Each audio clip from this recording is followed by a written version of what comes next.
Welcome, everyone, to a Friday Night Lights Imperial Valley Football Edition on a Saturday night. I'm Will Torrez.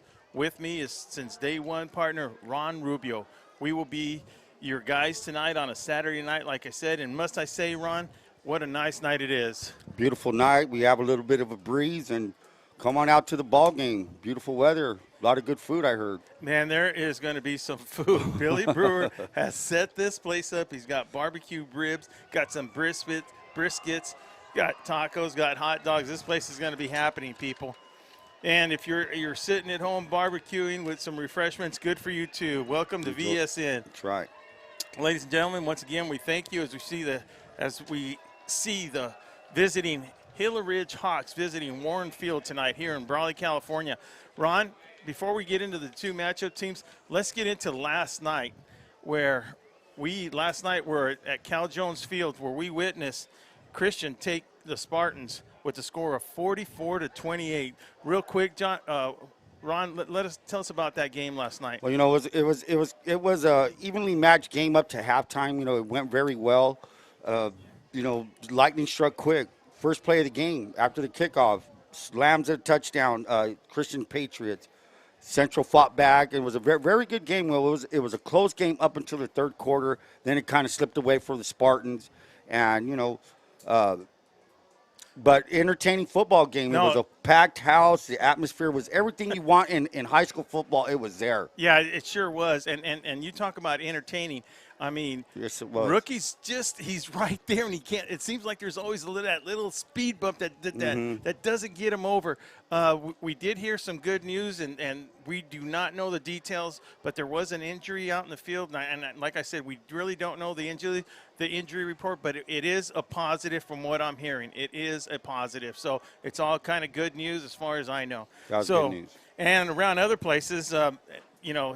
They might be trying to sneak around, saying they're young and stuff, but Coach Shaw down there in Imperial has got a victory over the Monte Vista Aztecs with a 31-0 score, Ron. And then a way overmatched game. You had Southwest Eagles going down, traveling to Santa Fe. Now, that Santa Fe Christianship's a powerhouse. They've always been a powerhouse. But, during this COVID time, I guess, you're not going to be refusing games. Sometimes you just got to take what you can take. So they ended up losing that game 56-0. And then we had 35, Vincent, Claremont 6. And then the closest game of the night last night was by our brothers, Vic Carrillo and John Moreno. They called the Hopeville game, and Hopeville winning that one with a 29-28 score. Now, what about Coach Turner when he was up by about 2 scores to go for 2, and that ended up being the difference of the game, Ron? Good decision making, just like last night in the Central Christian game. The onside kick was the turning point of that game. Key point right there. There was an onside kick that Coach Danny Mitchell came up with. I believe it was after a score. Yeah. And it was right after score, and boom, they kicked right after they scored a touchdown. They came back with an onside kick, fooled everyone in Southern California. Actually, Ron and I were we were buckling our seatbelts. I go, look, this game is on. Let's get ready for some footballs flying in the air, some hard hitting going on. And then all of a sudden, boom, they throw. Like me and Ron were surprised as heck with that onside kick, and it caught the Spartans off guard. But take nothing away from them Central Spartans. Let me tell you, man, they're doing the same thing Brawley is. They're playing those tough teams, and they're not backing down. And the thing about playing those tough teams, Ron, as you know, is to come out of those games healthy. So, and that's a key point. So, like I said, welcome, everyone. We're glad you guys are with us. Brawley, California, we have a slight, beautiful west wind, about 10 to 12 miles an hour. Might be in the 90s right now, mid-90s, but to us it is beautiful right down here. And with that said, Will Torrez, Ron Rubio, VSN, we'll be right back after this.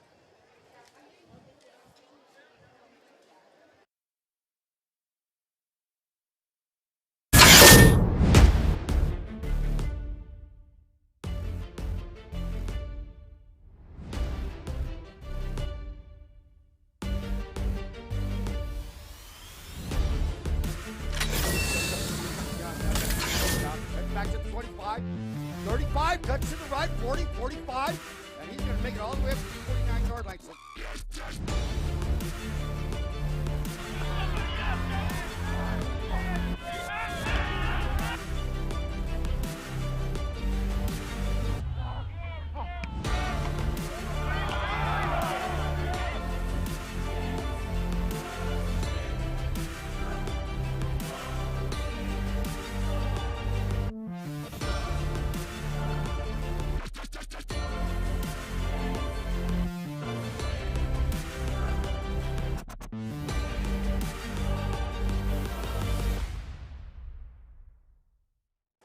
Welcome back, everybody. We are VSN. Will Torrez, our play-by-play guy, Ron Rubio here. Ron, interesting matchup tonight. As we mentioned earlier, we got the Brawley Wildcats in Division III. Now, in that division, though, Central Spartans are the only team right now in Division II. Now, right now, Brawley is ranked number 9th, Ron. Right below them at number 10, you have Imperial. And, of course, you have that powerhouse at number 1, Modern Day. But interesting, the reason I bring this fact up, Santa Fe being number 3, those are the 4 teams that all have something in common because Santa Fe just finished playing Southwestern. Of course, it was a lopsided type of game, but they will get a feel when Brawley plays Southwest on that. So, with that said, Brawley has to continue something that they did last week, Ron, and tell the people what that is. Well, Brawley kind of built up momentum last week versus Cibola Raiders, and now they're on like we said, they're trying to get traction, trying to get that momentum, and momentum is day by day, week to week, game by game, and snap by snap. So the Wildcats right now, as they're walking out, the captains for tonight will be Ethan Gutierrez, number 13, and Isaiah Young. So back to the Wildcats. The Wildcats just looking to get traction. They're playing a schedule. This is their 5th game. They're 2-2 right now. They want to walk out of here 3-2. As for the matchup that they have tonight, kind of opposite ends on the matchup because why? Wildcats are on their 5th game. Gila Ridge Hawks are barely playing their 2nd game. Yes. And so that being said, so last week, Gila Ridge lost to Glendale Cardinals. It was a 28-7 ball game, and it was a first, and they played like it was their first ball game. All the points that they were able to muster up was a kickoff return, 95-yard kickoff return for a touchdown. They were inside the 20-yard line 3 times. 3 times. On the first time they were down at the 20-yard line, they threw an interception at the 1-yard. They're at the 5-yard line. They throw a pick at the 1, no points. Second time they're inside the 20, they attempt a 25-yard field goal from the 15. They get it blocked. And on the 3rd attempt, they forced turnover on downs, 4 yards. They were 5 yards from the end zone. They couldn't get it in. So maybe this week, maybe against the Wildcats, they had a good practice week, and maybe now they're knocking on the door in the red zone. Can they push it in? So that's what they're hoping for. On defense, they were a little bit sloppy, missed tackles. And like I said, the reason I'm bringing this up is why? The Wildcats have 4 games under their belt compared to 1. Yes. So that's a big difference, man. If you're just scrimmaging and get your own team, it's a big difference when you're coming up against an opponent like the Wildcats, who are hungry. Yeah. Hungry and wanting to roll. 2 things out there going on right now. Gila Ridge did win the toss. They elected to defer to the second half. And speaking about the Gila Ridge Hawks, they are led by, this is their first year, they are led by head coach Jessica Slaughter. Now, there's something about Coach Slaughter here. First, of course, she's a female, and I will get back into this right after our Star Spangled Banner here. I'll get into Coach Jessica because she is one of 3 female head coaches in the Arizona area that are head coaching in somewhere in Arizona. So and granted, she didn't get it because of her gender. That's right. When I went up there and I talked to her, Ronnie, I go, Jessica, you might not remember. Actually, I said Coach, not Jessica. I go, Coach, you might not remember. We had a good conversation at Southwest. You were an assistant coach, and of course, the coaches always say, "Yeah, I remember." And I go, "Yeah, right." Like, most of the coaches don't want to. She was an offensive line coach, I heard. Yeah, she was the line coach down there, and she was also an assistant coach for Gila Ridge these last 4 seasons. So it's not one of those positions that was given to her because of gender. She is just a damn good earned. She earned that position. Good for her. Proud of her. good to see that. You know, those are one of the things we're trying to get going too. We're also trying to get going women in the refereeing section. That's one of my goals that I want to see. So if there's any women out there that are interested in refereeing some football, please contact at vsnsports.net as we get ready for our national anthem.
Let's go, boys.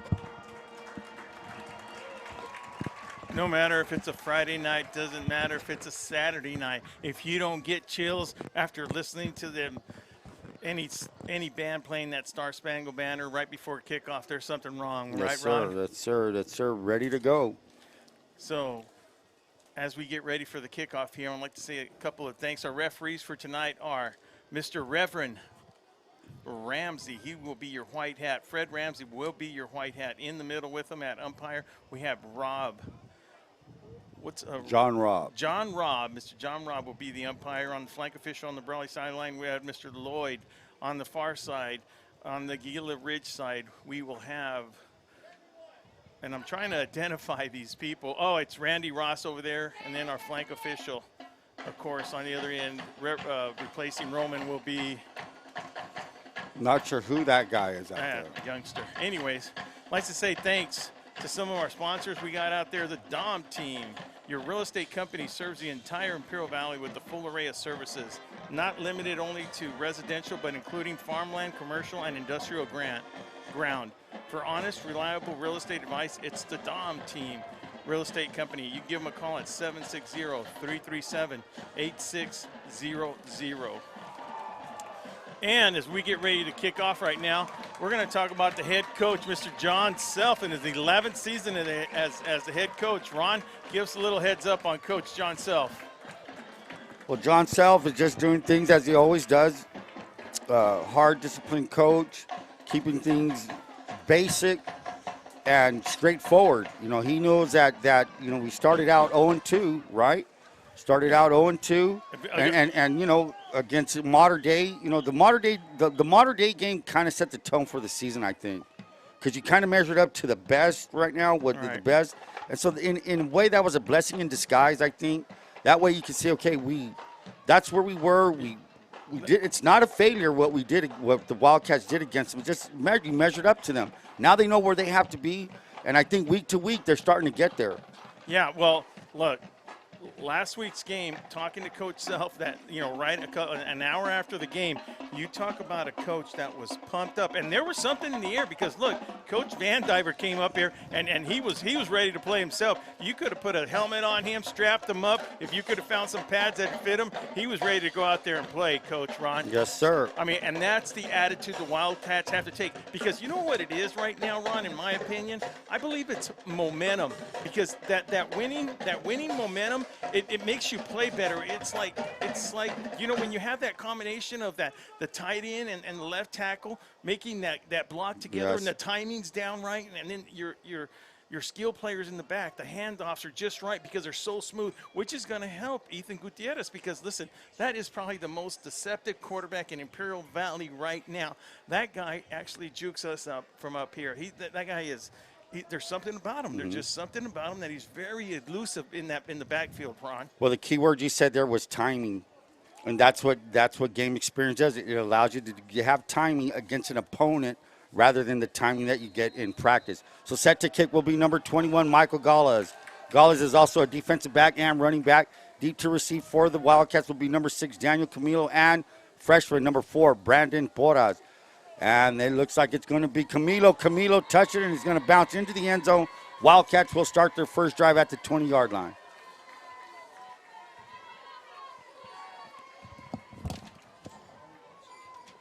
Wildcats will start from the 20-yard line with Ethan Gutierrez at the handles, controlling the offense. Gutierrez is a junior, been a 4-year starter, working on his 3rd year starter for the Wildcats. Offensive line for the Wildcats. Under center will be Brian Porras, number 54. At one of the guards will be Levangelis Pittman, number 77. Jonathan Garcia is your other guard at number 71. And your tackles will be Tony Arriaga, number 74. Julius Diaz gets the start at the other tackle. Julius Diaz is number 55. Those are the guys who will be blocking up front all night long as best as they can for Isaiah Young and Ethan Gutierrez. Isaiah Young is the starting running back, senior standout. Wildcats in their tight set, double wing. Motion by Camilo. Camilo gets the jet sweep, cuts back.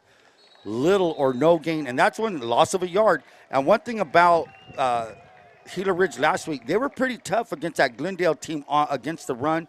They had a few breakdowns on it, but for most of the night, they were pretty good defensive run team. Well, that's number 32, Gabriel Schultz coming in from his cornerback position on a blitz.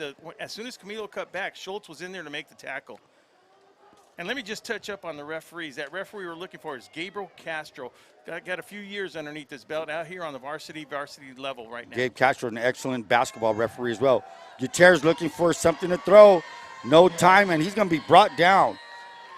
So these Gila Ridge Hawks coming straight at these Wildcats, well, their defense was pretty tough last week against a bigger team, brought down by Garrett Warren. Garrett Warren also plays offensive line. He's a guard, and he goes 2 ways. That's Garrett Warren, number 59. Good tackle by Garrett Warren. So third down and 11 for the Wildcats. So, Ron, during the film, when you saw him, did you see him most of the time out of that 4-3 position with people blitzing in on the defensive side? They were blitzing in. They blitzed, but they were facing a bigger opponent last week, so they ran a few stunts. And like I said, they were pretty good against the run. Here we go, Gutierrez. 2 receivers to his left. Gutierrez looking. He has time. He's going to run. He's at the 30. He has enough for a first down and points that ball out, and he will be marked out of bounds at the 35-yard line. So a gain of basically 17 yards for Gutierrez for a 1st and 10 for the Wildcats. Well, it's good to see Gutierrez be able to have a little bit of time. As soon as he didn't see it and nothing was open, he was able, and there was a lot of green in front of him. And I do have to say, the wind is blowing out of the west at about 10 miles. So the Wildcats are facing the wind, but it's a 10-mile-an-hour breeze. And with Gutierrez's arm strength, that should not be an issue tonight at all. Wildcats will line up.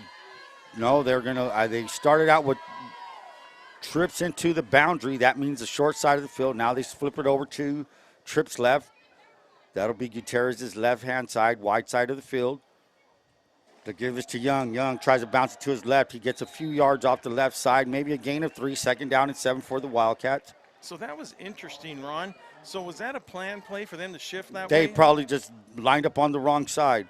Why would you put 3 receivers to the short side? Who knows? Maybe 2. Smoke and mirrors. That's what they call that. Yeah, well, it looked pretty good. It looked like they were all, at least they all did they all did the wrong thing at the right time. And they corrected it at the right time. Here we go. The give is to Young. No, it's not. And there you go with the deception. Gutierrez pulls 40.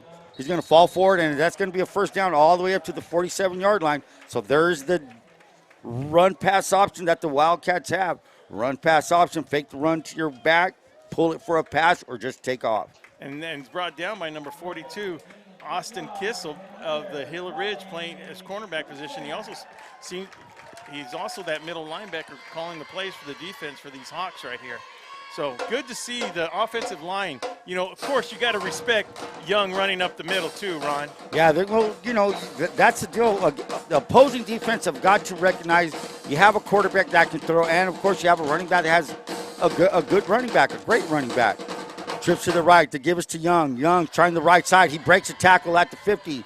He's going to fall forward, and a good run by Young, good hard run. 7 yards will make that 2nd down and 7. Well, like you said earlier, those holes are being made possible because of the center, number 52, Brian Torrez, doing an excellent job. Number 71, John Garcia, and then at right tackle, Tony, number 74. Tony Arriaga. Arriaga. And then we have Mr. Pittman at number 77 at left guard, and Julius Diaz, number 55 at left tackle. The give is back to Young. Young up the middle. This time nowhere to go. Brought down by number 61 and number 55. 61 is John Davis. And number 5 is Aram Duarte, defensive lineman for, like I said, they were tough against the Glendale Cardinals, and they were a bigger team. You can see that on film. So that's going to be 3rd down and 4 with 8:26 remaining in the first quarter. First drive of the ball game. Wildcats on the left hash. They're going to send 2 receivers to the right of Gutierrez. Split back. It's a formation for the Wildcats. With Young is Brandon Porras. Porras, as I said, is a freshman. Under center is Gutierrez. The give is to Young. Young's going to find his way. He's going to get a 1st down easily. They marked him short. Well, it'll be 4th and maybe half the length of a football. Looked like he fell forward. I think they're going to give him the 1st down on that, Ron. Now no, we're short. getting an adjustment. So Wildcats, of course, will go for it. Are they going to measure? I think the flanks may have a disagreement on the spot. Yeah, because, well, from here it looked like. Well, let me tell you what the mechanic on that was wrong. So the flank on the Wildcat side, once he had his position down, then he moved. So once he moved, you know, now they're going to have to stick where the other referee had the marking, because if there's one thing that the mechanics teach you is hold your spot. Hold your spot. Hold your spot. So with now, as we noticed, the flank official close to the Brawley side, he had him a yard above for the first right? down, right. Well, once he moved, there it's gone. You can't go back to that spot. Here we go, 4th and goal. 4th. Oh, and a mix-up in the backfield. A fumble. A fumble and recovered by the Hawks. I'm not sure what number recovered it. Number 55 is running with his helmet off. That is Aram Duarte. But that was all confusion in the backfield by the Wildcats. Yes. They had Camilo coming on a sweep. They had Young going for a dive. Needless to say, turnover, fumble for the Wildcats. And the Hawks start at the 49-yard line of the Wildcats. Ron, you had Gutierrez go up in the air. You had the football go up in the air. And then you had number 55's helmet go up in the air. They had all kinds of things going up in the air right there. But the important thing is for the Gila Ridge Hawks, they have possession of the ball on the 49-yard line. Starting tonight for the Gila Ridge Hawks will be number 1 at quarterback, Manuel Manjarez. High snap recovered by number 21, Michael Gallas. So they did have issues with that, with the snap last week. But what they do sometimes, they'll line up the quarterback with 2 backs on the side, and they'll decide who to snap it to. That was just an errant snap by the center. So you're telling me that the quarterback and the running back are back there, and then the ball the center will snap to either one. And sometimes in this formation right here, if they have those 3, check it out. So sometimes you'll see the quarterback will be in front of the 2 running backs, and sometimes it's a direct snap to either running back. There it is again, a quick pitch to Gallas. Gallas looking to the left. Gallas has some room.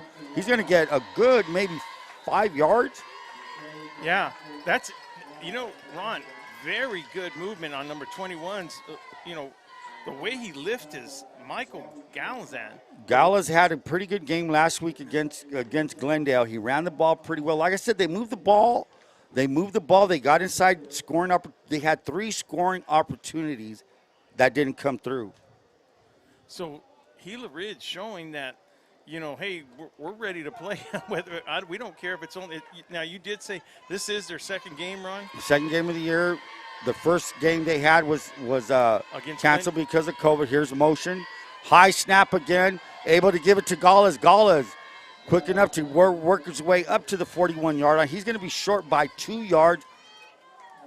Well, and Ron, I'm pretty sure they're going to go for it. Well, Ron, you know this. You can't have those kind of snaps No, twice you can't. in one series. You're not going to keep getting lucky like that, Ron. And the deal is, it throws all the timing goes out the window. Yeah. Your quarterback has to jump up for the snap. Your running back has to pause.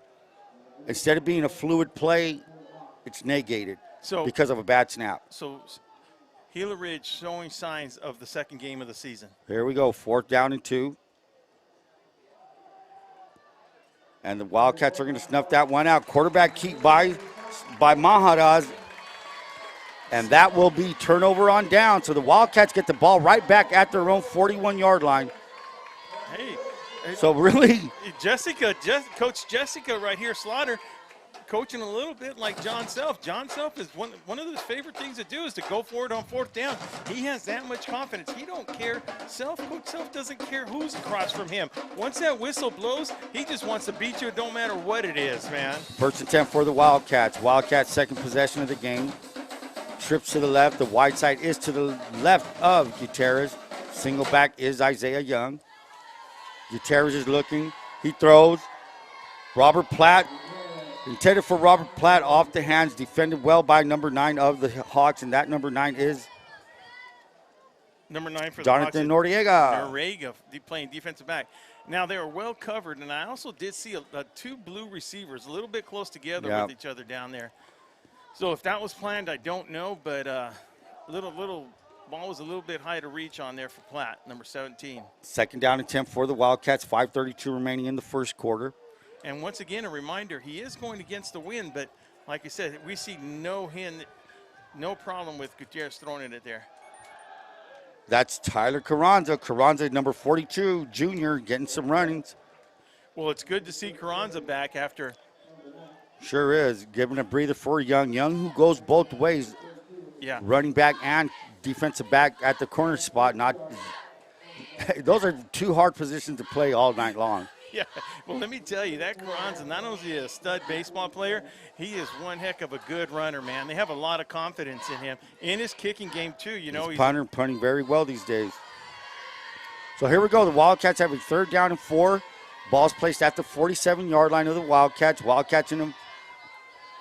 Camilo, the give is to Young, right off the right side of the offensive line. And again, I'm pretty sure that's Duarte underneath that pile, along with number 9, Jonathan Noriega. So just as they were last week, pretty good against the run right now. Second series, 4th down and 2, and the Wildcats are going to punt from their own 49-yard line. Just when I say that Coach Self loves to go for it on 4th down, 4th and 2, and he's in the punting formation. But then again, Ron, that doesn't mean Coach Self is going to punt that ball.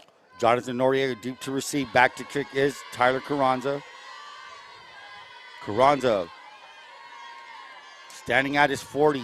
Probably was hoping for a better bounce, but hey, the ball stops at the 27-yard line, so it's going to be a 1st down for the Gila Ridge Hawks for their second possession. And that ball was picked up by number 31 of the Brawley Wildcats.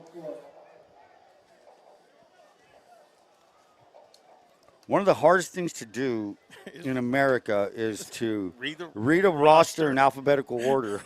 Just kidding. Ron, I was reading your mind when I said, and there was a pause with 31, and Mr. Billy Brewer, that's the first thing he said to me. Chris Camilo, starting linebacker for the Wildcats, sophomore. So here we go. For the first pass attempt again. That's going to be a pick. And Isaiah Young, now is that a pick and a fumble, Will? Is that a pick and a fumble? Well, regardless, it's still a live ball. So whether it touched the ground or not, he had to me, in my opinion, he had possession. Okay. He made a couple of steps, and I couldn't see because I had a white jersey in front of me. But regardless, it would have been a live ball, whether he picked it up or not, or it touched the ground, and then he runs it in. And we have an injured player out on the field right now, but that will be 6 points on the Oski pick for number 23, Isaiah Young. So a pick 6, played it well. The ball was, may have, I'm not going to say got caught up in the air because the wind is blowing from the west. The ball did hang up a little bit. Isaiah Young was there. enough for a Brawley Wildcat. The first score of the game is a defensive score. And let me tell you something. If you could get a touchdown by your defense, if you could get a touchdown by special teams, man, that is such a relief for the offense because you're getting points from another source other than your offense. And while we take a break right here, I'd like to say thank you to our sponsors. One of our sponsors is, of course, Big Chris. Shout out to Big Chris out there. I know he's still open right now because that guy's open Monday through Saturdays, 8 a.m. to 9 p.m. So he's probably watching the game up there. I'd like to do a shout out for him because he gives regular haircuts at $20. Wednesday specials are $15. Military and seniors discounts are offered every day. Thank you very much. From Valley Sports Network, that is Top Notch Barber Shop located in El Centro, 317 Wake Avenue. In El Centro, right? In El Centro, man. Big Chris. Good people down there. His wife's a nurse. Am I correct? Amanda. El Centro Regional. Yeah, thank you very much, guys, for being a sponsor and a great supporter of not just VSN. People, look, these sponsors, they actually – it's more than that. You know, hopefully we're going to talk to Doug Dom at halftime, and he's going to explain a little bit because we went to him for a little bit of business advice. And it's not just, just to hear their names out there. These are sponsors that we have. They're actually really involved in the youth out here, Ronnie. One of the things they like to see the kids showcase. I believe that VSN offers, including with Vic Carrillo and John Moreno, something that we've gotten good reports back from the San Diego and Yuma areas, showcasing these scholar athletes, showcasing these kids where maybe a scout doesn't always get a chance to come down here. You know what I mean, Ron? Yes, sir. And so we're very thankful for our sponsors and grateful for everything they've done for us if we get ready for this untimed down extra point. Here we go. Jorge Haro set to kick. Haro. And he splits the upright. So with 3:54 remaining in the first quarter, we have the Brawley Wildcats 7, Gila Ridge Hawks 0. And from Will Torrez, Ron Rubio, we'll be right back.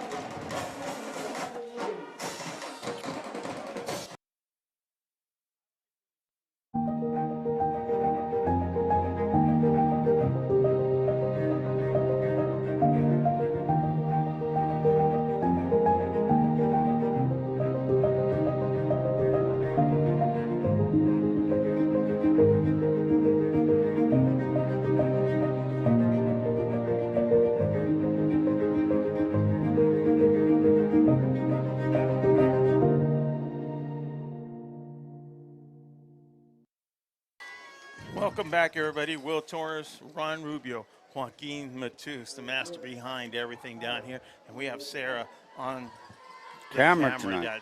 Beautiful evening tonight. If you get a chance, make sure there is a festivity going on behind us over here. We got briskets, we got ice creams, we got street tacos. Billy Brewer's got this place set up on this beautiful evening tonight as we get ready to see the Wildcats kick off after number 23 I would say he picked it off about the 30-yard line, ran it in, fumbled, you say, Ron? And then it caught it, came down with it, and had possession apparently, and then dropped it. Touchdown Wildcats. So here, set to kick is Jorge Haro. Haro with the pooch kick, and that's going to fall right at the 30. Plays and caught by number 9. Great job by Jonathan Noriega. And that's where Self wants to have that pooch kick, right? That's the perfect area. Not what he wants. He doesn't want them to receive it. He wants that to fall and get recovered by the Wildcats. So good field position for the Hawks. And I'm going to talk a little bit about the guys in the middle that do all the grunt work down there. At nose guard, we got Alan Carrillo, number 72. At left tackle, we have Mr. Pittman, number 77. Levangelis Pittman. And then at right tackle, we got Mr. Bernie Bustamante, number 67. The guys in the middle right there causing all the hectic, making all the hectic. So here we go.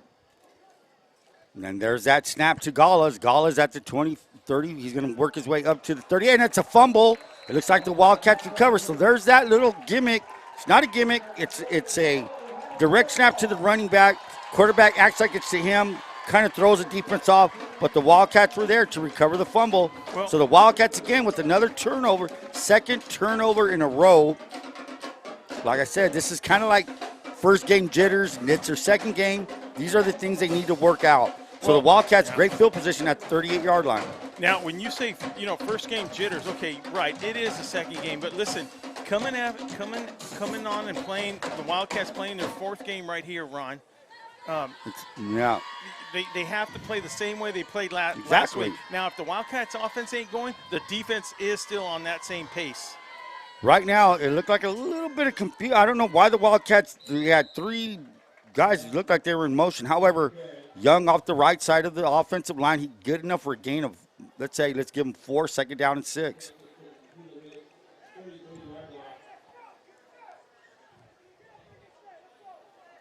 And if you get a chance, people, the Brawley Wildcats are selling their annual, their press book. Their press book. You can always stop by and get one of those. Bunch set. The ball was intended for Camilo. A little bit overthrown in the bunch set. Now, bunches, 3 receivers on one side, but they're in a bunch, kind of like a triangle.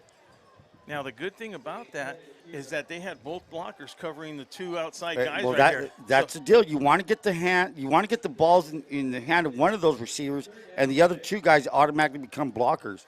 Yeah, because if that ball would have been caught, Ron, and those blocks would have continued, the way they were looking like they were going to, there was a lot of open field left after that. If a defense is playing zone and they zone those 3 guys like they are right now, check it out. You have number 32 and 21. You got 3 receivers versus 2. That's 3 on 2. I mean, yes, the coaching staff sees it. There goes Young. Young's trying the left side. He's going to be short, or is that a 1st down? 1st down. Looks like they're going to give it to him. Ron, I think they're going to capitalize on that. When they got trips to the left over here and they're only putting 2 defensive backs on them, let's see what. And usually in that case, you're running a zone. It doesn't matter where you line up, because in zone you're not covering a man. You're covering an area of the field. So they feel they can cover that with those 2 guys there. They're going to have help on the inside. So here we go. That's the bunch set. They call it bunch. And I don't know what is going on. Is that a official timeout? For measurement, sure. I think they might have a measurement. So while we take a timeout, while we have the Shank, it used to be the Shank and Kretz crew out there measuring. They're still the same guys. I don't know if they still go by the same name. Donnie Wharton and Reach Air Medical Service. Look, when patient care is your number 1 priority and second counts, assuring you calmness, security, and comfort. Recognized for compassionate, medically effective method for patient transport. Fast, safe, and reliable. Look, I remember years ago when we didn't even have that, and that's when, our mayor at the time, brought down Reach Medical Difference. Now I believe, like during the winter season, during the Glamis season, they even have 2 teams. So when it counts and seconds counts, we thank people like Donnie Warren to bring those kind of businesses down here. Once again, thanks to that whole community, that whole medical Reach Air community. So first and 10 for the Wildcats. Don't forget to log on to valleysportsnet.com to check out yesterday's scores in case you didn't hear them at the start of the game, and check out every other article we have posted up there during the week and month. Gutierrez under center to give us to Caron. No, it's another pull. Gutierrez cuts back at the 20-15, spins forward, and actually brought down by his own. By Porras, runs into Porras, but hey, that was a great run. Pulls that fake, man. I'm telling you, you said it earlier, Will. Yeah. He's very good at it. All the quarterbacks from Brawley that come up and play, you're going to have to learn to do that. And Gutierrez has mastered it right now. Well, I think he mastered it. He came up here playing with that kind of mentality up here because, Ron, when they put him in after the 3rd game as a freshman up there, you could tell right away he had very good movement back there in the backfield. Tight formation for the Wildcats. We'll say double wing. Single back is Carranza. They give us to number 24. That's Tweety Corrales. Corrales trying to go around. Corrales is in for a touchdown. Oh, yes. Tweety Corrales with the touchdown. I'll say that's the first one of his varsity career. Nice run. Good hard run on the jet sweep. Gilbert, Tweety Corrales, touchdown Wildcats. 2:16 remaining. The Wildcats converted on a short field, and that's what you have to do. If you get that turnover inside your opponent's territory, go for it, man. You have to score. Jorge Hado set for the kick. Ron, I can tell he's one of your favorites, huh? He's a kid that's worked his way up, and just been. And is that kid good? Yes, it is. So Jorge Hado puts it through with 2:13 remaining. We have the Brawley Wildcats 14, Gila Ridge Hawks 0. Well, that's one of the things I like to hear, Ron. when a kid has worked that hard, and you see that. So after that touchdown right now, VSN will be right back.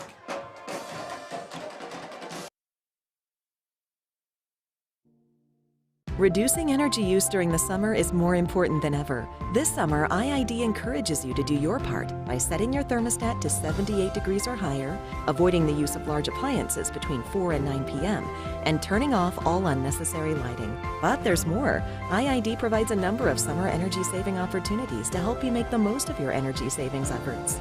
Check out our tips and energy saving guides at IID.com. Let's work together to stay cool and save energy this summer.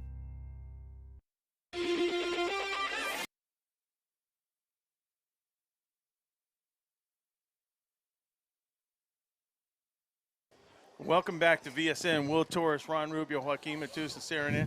As we get ready, we've had with 2:13 to go in the first quarter, we got the Wildcats kicking off. We're going to go to our play-by-play guy, Ron Rubio. Hotto with the pooch to the right of the Wildcats. That's going to be fielded by, not sure what number that is. Now this is something different. Most teams will just down it. The Hawks say, hey, you know what? We're going to try to run it, and that was fielded by number 8. Benjamin Henderson. Now the Wildcats expect to get the ball right there, so they feel confident they can stop whoever it is on that. But, Ron, I don't like it. I still believe that if that ball's like that, I'm going to have my guy, hey, well, every coach knows their own player the same, but I'm just saying that when they have that pooch kick like that, I like that guy to fair catch it. So some of the decision-making on that pooch kick could be from last week, against Glendale. I'm pretty sure it was number 21, Michael Gallas, returned it 95 yards for a touchdown.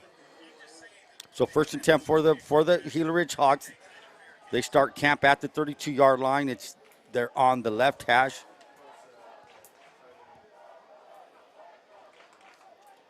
The give is to Gallas.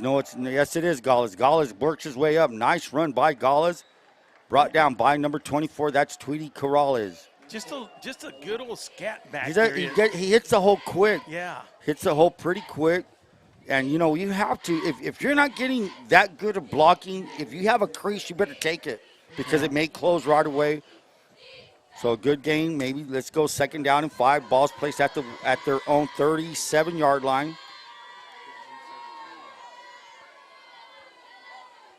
High snap again. And it's a give. Sometimes it looks kind of funny, like does he give it? Does he pull it? However, a gain of 3, making it let's give a 3rd down and a long 2 yards, 2.5.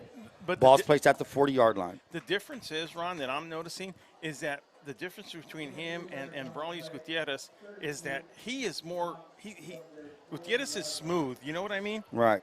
This guy is kind of rough with it. It's like a harsh handoff fake. It's in there really hard and out really hard. Where Gutierrez is smooth. Well, I'm interested to find out what happened to number 6, Adrian Zavala. I think he was a starting quarterback last week when I talked to Coach Slaughter. And there's that snap. Direct snap to Jonathan Noriega, and then didn't fool anybody, did not fool that defense. 4th down and 2 from the 40. Maybe a gain of half a yard. So what's happening is very interesting. So when they have those 3, when the quarterback's back there with 34 seconds to go in the first quarter, Ron, what it does is that left back just cuts in front of the quarterback. He cuts in front of the quarterback, and he's able to get the snap right away to cut, that to avoid it. So as they get ready for a punt formation right now, and with the Wildcats going to receive the ball, you got 4th and 3, midfield, they're still in their own territory. They feel like they got to make sure they get 11 players. They get everybody out there. Hey, second game of the year. Yeah. Special teams is kind of a headache if things aren't going right. They're going to let this wind down, get their stuff together. So that being said, at the end of the first quarter, we have the Brawley Wildcats 14, Gila Ridge Hawks 0. And VSN will be right back after this break.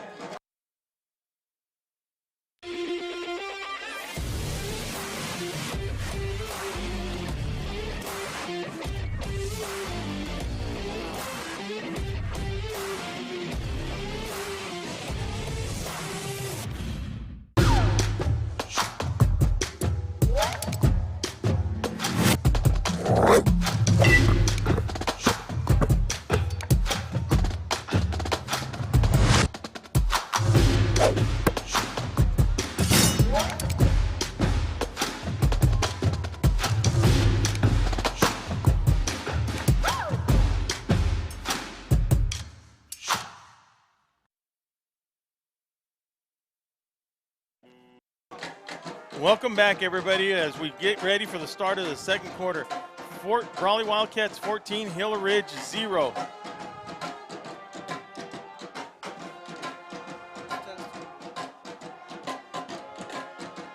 And once again, Ron, you know, this breeze has kept up. It's a beautiful evening.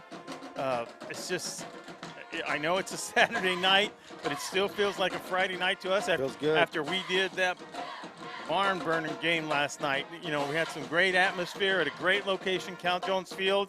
You know, even though the Central Spartans came away with the loss, and then our brothers down there were down in Hopeville to witness the 29-28 Hopeville victory over the Calexico Bulldogs. Just a great evening Friday night. Take it away, play-by-play, Ron Rubio. Michael Gall is set to kick. It's a high snap, and it goes through his hands. Gullis is going to have to run for it, and he's going to be brought down by the Wildcats all the way down at the 18-yard. Wildcats will take over. Looked like Alan Carrillo was on top of that. So was Chris Camilo. And these are the things that happened last week against Glendale. Bad snaps, whether they're high or low, a bad snap is a bad snap, and you can ill afford to do that when you're playing quality opponents. Now the Wildcats have a short field, 18-yard line. Puts a lot of pressure on your defense to hold the Wildcat offense that's been moving the ball.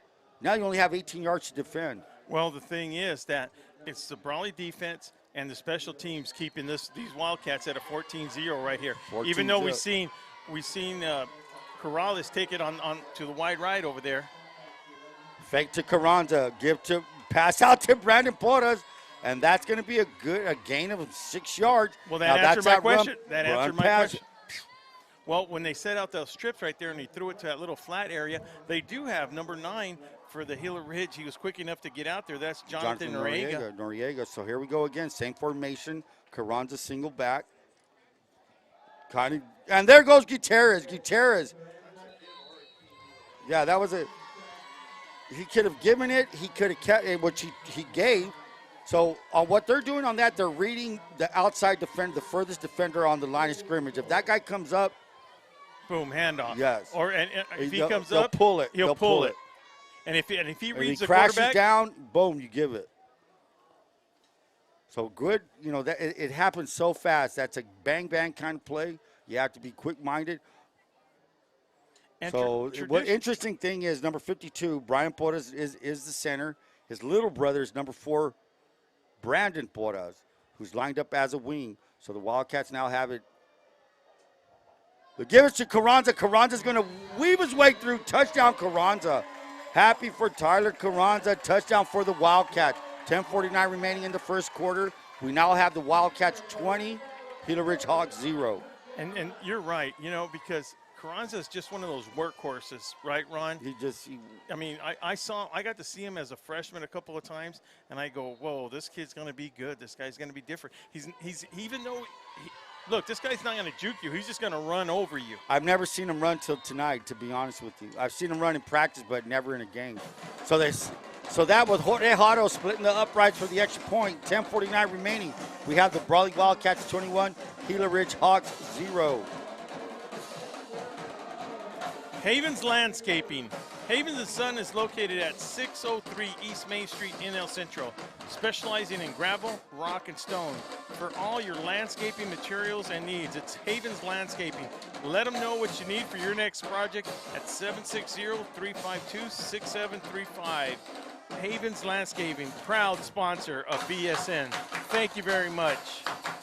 Letterman's and Bro, listen, kids, even though if it might be your softball, it might have been your baseball, wherever you get your letter, make sure you give Letterman's and Brother a call. They'll get your jacket started. They'll make arrangements so it's ready at a timely fashion. Make sure you contact them at 760-693-5034. Ask for Dan. Get that Letterman's jacket going. It doesn't matter where you're from, whether you're from Brawley, El Centro, Southwest, or them Bulldogs, or you go down to the East County in Hopeville. Make sure you get that Letterman's jacket started.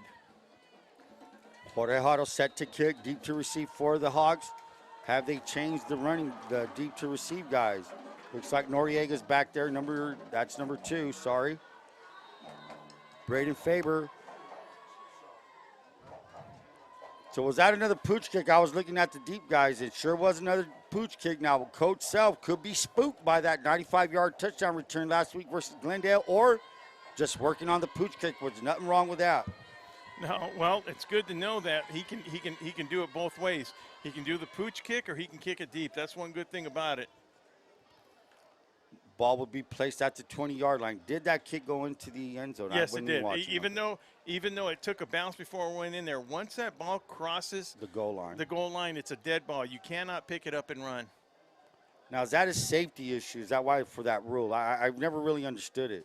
Well, I don't know why it's there for. I just know that once it crosses that goal line, it's a dead ball after that. Trips right. The give us to Gallas. Gallas off the right side. Gallas still running hard. That's a hard 2-yard gain. Why? Because it's kind of a slant run where he's just right off the tackle, gets 2 yards. So it's a first down. Now make that 2nd down and 8 for the Hawks. Hawks are finding it tough to get traction going. Again, it's the mistakes that are haunting them. It's the bad snap. It's the turnovers. Same recipe that made it difficult for them to compete last week against the Glendale Cardinals. So with 10:15 to go, Gila Ridge looking at a 2nd and 8 deep in their end zone. And Ron, I'm having a little trouble. Is that the 20-yard line? 22? We're at the 22-yard line, 2nd down and 8. Trips to the left. He's looking to his right where the trips. He's going to try to toss that to number 42, and that's number 42. That's also Austin Kissel. Austin Kissel also plays linebacker out there. Try to swing it out to their back. Nothing there, making it a 3rd down and 8. So now they're in danger of another 3 and out and sending their defense back. So to me, it's a big down for the Hawks. Wildcats are sitting pretty.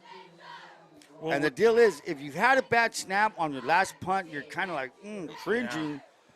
Yeah. If you're going to punt, man, let's get at least to the 40-yard line. 3rd down and 8. Trips to the left. Manjarez, number 1. He's going to swing that out, and there's nobody there. Did somebody run the wrong route? Both receivers are looking at each other. Ball wasn't taken for Braden Faber. He's looking around. But Ron, I didn't. The last 2 passes, I saw no confidence in those passes. You know, it's like he's getting rid of it. Little happy feet. He's like, and he's had time. I mean, there was no. I didn't see. I mean, he's there. I don't know how many games he has underneath his belt, but he's getting that ball because he's rushed, but he's not really being rushed right there, because those 2 times that he threw it, these last 2 passes, there was just nobody there. So let's see what happens here. And the punter is at least 15, 17 yards back. And that's pretty deep. 5, 10, 15, and nice punt, a nice snap. Decent punt. Camilo back to receive. It takes a Brawley bounce. It's going to bounce all the way back to the 33-yard line. So what is going on there? I missed it. That doesn't matter because Ron, whatever happens, once that Gila Ridge guy touched it, once he touched it, it doesn't matter who wins it. It's going to be Brawley's ball, whether Brawley got it and fumbled it. So it doesn't matter. That scrub right there on the bottom is not going to matter who ends up with the ball. It's going to be Brawley ball from right there. Well, and Fred Ramsey knows that. I'll believe you, but no, it doesn't matter. Fred Ramsey's going to know that. He's going to know it's going to be Brawley's ball regardless of the first touching right there. See, now the only time Gila Ridge would have gained possession, that if the Brawley would have gained if Brawley would have gained possession and then fumbled, but since it was a muff, then it doesn't matter. You know what I'm trying to Yes, sir. Yeah, if Brawley gained possession and then it was a fumble, well, then, of course, it can be anybody's ball. But since it was muffed and then Brawley picked it up, didn't matter. So the Wildcats, again, find themselves with a short field. The ball's placed at the 34-yard line for the Gila Ridge Hawks. Tight set for the Wildcats. There's Corrales again to the left. Corrales! He's looking at Corrales with a good, tough run. He's going to get at least, maybe he gets the first down, and that's a good thing for the Wildcats. Adding another, can Corrales become a weapon? Can Corrales be dependent on hitting that jet sweep? So far tonight, that's a yes. 9:37 remaining in the 2nd quarter. So on Corrales, though, the only bad thing about this roster, the other thing is we don't have their height and weight. Now that guy, what's he weigh? $1.25 run? I'm gonna say maybe Corrales probably 150, 160. So he's pretty solid kid then. Solid kid. He used to have speed. He's probably not gonna like me to say that, but I was his track coach. Here he goes again. Corrales to the right. Corrales, can he get around the corner? 20, cuts back at the 15. Bulls his way over to the 10. 5. He's going to fall to the 7. So Gilbert, Tweedy, Corrales, 2 runs in a row, gets the Wildcats all the way down inside the 10-yard line. Let's say 7-yard line. So 2 good runs. Make that 3 good runs by Corrales in this first half. 2 on this possession. First and goal for the Wildcats. We have a timeout for the Gila Ridge Hawks. With 9 minutes to go till halftime, Gila Ridge are going to regroup right now. Ojeda Industries, your commercial and industrial equipment supplier. Ojeda's Industries is proud to be a sponsor of Valley Sports Network. They were voted Imperial Valley's Reader's Choice for Best Farming Equipment Provider for 2019. Located in Brawley. Give Tony Ojeda a call for all your industrial needs. He's there to serve the whole Imperial Valley. Brownie's Diner. Gabe and Juanita's restaurant is located at 990 Main Street in Brawley. Brownie's Diner serves up good food with Town Pump menu. Come by and savor a delicious steak from Brant Beef or their famous chicken fried steak. At Brownie's Diner, you will leave satisfied. Call for takeout at 760-344-2938. Located in the heart of Brawley and Main Street. Imperial Irrigation District, IID's official safety mascot, has been teaching children water safety for more than 50 years. That'd be Dippy Duck. Recognized the need for future education youth in the Valley, he recently took on the challenge of promoting energy safety as well. Remember, IID and Dippy Duck warns everybody, stay away from your canals. Dippy Duck's into energy saving now? That's a good one. Times have changed. I like that. Hey, listen, right now they're saying, Dippy Duck, you're going to do it all. If you're going to be out, if you're going to be our mascot, you're going to do power. Promote and yeah, you better alternative promote. energy, whatever you got. Go for it, Dippy. Not just I remember being in element. Couldn't wait for that badge. You get that Dippy Duck badge with the big old needle in there or pin. Here we go. First and goal for the Wildcats. Ball's at the 7-yard line. We have 2 receivers to the left. That's the wide side of Gutierrez. Are they going to throw? You have Tyler Carranza back there. They give us to Carranza. No, it's not. He pulls it. He could have pulled it, and Gutierrez is going to take it in. It could have gone either way. He could have given it, and he pulled it. They want that rock passed around a little bit, so he decided to tuck it in with 9 minutes to go. Believe it or not, in the film, you're going to be told, hey, you should have given that, or, Yeah. No, of course. I totally agree because, look, Ron, if that hole's right there, that's their first read, right, Ron? If that hole's open, boom, hand it off, make sure to get in the end zone. Hey, all quarterbacks are going to say, hey, the run wasn't there. I had to pull it. Until the eye in the sky sees it different, right? Set to kick is Jorge Hotto. Hotto's going to put that right through the middle. Hotto now is getting better. Hotto is, and we have a beef. There is something going on, and that's something that the Wildcats need to do, stop doing.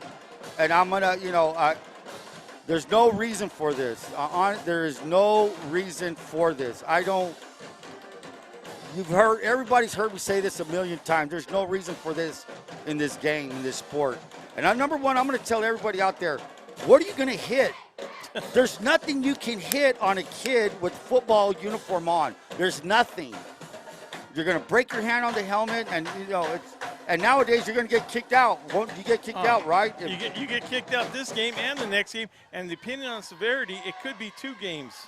So I don't know what happened there. I don't know if Gutierrez was involved in it, but that took away from the extra point being successful.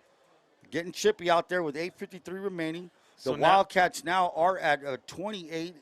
Look, and Slaughter and Self are out there going to have a discussion. Yeah. It's getting chippy. They look, none of them need this to happen. They're going to go, look, I'm going to get my people under control. Let's just agree to get our people under control. That's what you're going to do. And then to tell you the truth, man, that's probably the best way to handle that situation like that, John Self will guarantee you his kids will be settled down or they won't be playing. Shaking hands, a lot of handshaking going on out there. Look, he's going to gather his kids, I could probably read his lips. Let's from put here. a microphone on that. He is telling these kids, look, we don't need none of this. So nobody's going to get kicked out. It looks like no one's going to be warned. Well, I can guarantee you they've already been warned. But Well, I meant, yeah, sorry about that. Personal foul against Brawley, personal foul against. The wash. Yeah, so, that was well played right there, Ron. Now, of course, we don't condone none of that, but what Fred Ramsey did, what John Self did, what Coach Jessica Slaughter did, look, I'm going to fix my side. Yeah, Can I ask you to fix your side? Yes, let's fix it. Hey, let's move on. We don't need none of this. Coach Self comes to the sideline, calls the huddles, tell them, look, listen, if I see anybody do anything out of here, first of all, he doesn't want that reputation. Second of all, he doesn't want anybody missing for the next week or two. He's not going to put up with it. And Jessica Slaughter is going to be the same way. They don't need none of that. And, yeah, I do get a little emotional and excited about that, Ron, because that's needless. You made a good point. What are you going to hit, a helmet and break your finger? You're not going to do anything. Like, You're not going to hurt anybody, man. We've seen it before. We've seen somebody slug and hit a face mask and break a finger. Yes, and you're out for, 4 weeks now. Yeah, because, look, Ron, the rule is if you swing at somebody, whether you hit them or whether you don't, you're ejected out of the game. It's still considered. Who usually gets caught? Oh, the retaliation guy. The second guy. The first guy gets away scot-free. Yeah. So here we go. Hold head huddle, set to kick. Everything's calmed down now. Deep to receive. Even I'm calmed down. I'm going to have to chill out a little bit. There we go. Number 2, Braden Faber. Is he going to pick it up? No, that's going to be number 1. That's the quarterback, Zamal. Maharez takes it all the way up to, let's see, where are they going to mark him at? Could be at the 36-yard line, so that's their best field position from a kickoff after a touchdown. You know who's been kind of quiet tonight? Who's that? And it's not that I'm surprised or nothing, and he might not be quiet because maybe we haven't said his name, but listen, I think this kid's a stud. I mean, he's just a freaking stud, Ron. But number 17, Platt. He's playing controlled football, aggressive, controlled football. I really like him as an athlete. Platt Platt is a sophomore. He got a little bit of playing time in the city. And here's a good play. Camilo came up, missed the tackle on the bottom of the pile. I'm going to get that kid that's on the bottom of the pile. Let's see who's that. That's number 24. Tweety Corrales was there trying to slow everybody up. The chippiness continues. And I'll tell you why. We were just talking about Platt. Maybe Platt didn't make that tackle, but you know what he did, Ron? He strung it out where he was able. Now, they did miss the tackle in the backfield, but that's exactly what Platt is supposed to do. You had a corner come up. You had your outside linebacker come up. The perimeter was locked down. Yes. And it strung everything out. Yes. The defenders came, well. He's maturing as a football field. Learning his responsibilities. Yes, it's good to see that. It's good to see that from a young stud like that. Week to week. Here we go. Double receivers on both sides. He's looking, and it's going to be bat down. That's incomplete, and that's Alan Carrillo, number 72. Alan Carrillo making the play, putting his hands up in the air like that. Carrillo he's been a consistent defensive player, I think, from the beginning. Yeah. He had a pretty good game against Modern Day. He was one of the kids with numbers we kept calling up, going up a big wall like that. I mean, a wall of humanity. First of all, he's a specimen. He's a human, just ball of strength. And say it. He's a wrestler. Yeah, and he's a wrestler. Everybody. So here we go. That's a key word right there under Tony Leon's program. Good job, Coach Leon. Here we go. Trips to the right. Single back 4. Manjarez. The snap is he's looking. He tosses. It's caught. That's Noriega. So Noriega able to come down with the catch, and that's the first. I'm going to say, we have so the plenty penalty of flags. Yeah, so look, one of the flags is going to be on number 53. Look where he's at right now, Ron. Illegal man downfield. Illegal man downfield now. Too bad. Decline. Wait, it was against the Wildcats. That was pass interference. Huh. So, needless to say, the best offensive play for the Hawks tonight puts it at the 35-yard line of the Wildcats. 7:43 remaining. Now 7:40 remaining in the second quarter. I'm still calling the game like I'm in the middle as an umpire down there. Well, that's how you have to do it. I would really like to get a pronunciation on the number one quarterback's first name. It's spelled Samaul. Samuel. Samuel. Maybe it's a misspelling. Yeah, you're right. And there's a high snap. Got lucky again. High snap again. Ron, that's 3 times that high snap, and they've gotten that ball back. I just don't think that they can continue doing that and get away with it. When you're running this kind of offense, shotgun formation, spread, what have you, that snap has to be consistent. It can't be where the quarterback's going to have to leap up or bend down. Throws timing off of everything. Handing the ball off, throwing a pass. And it gives the defense an extra step on you because why? You're delaying the play. You're delaying the execution of a play. Here we go. Same formation. Now, in this formation here, they can snap to either one of those 3 guys back there. 2nd down and 14. Samuel out there, nice. Rainbow shot complete to number 2, Braden Faber. Faber is a junior, 5'9", with the catch. Got some of the yards back to make it a very approachable to get a first down. Or did they get how many yards? And we have another man down. Man down. Looks like another Hawk is down. That could be Braden Faber, who caught the pass. So with 6:25 remaining in the second quarter, we have the Brawley Wildcats 28, Gila Ridge Hawks 0.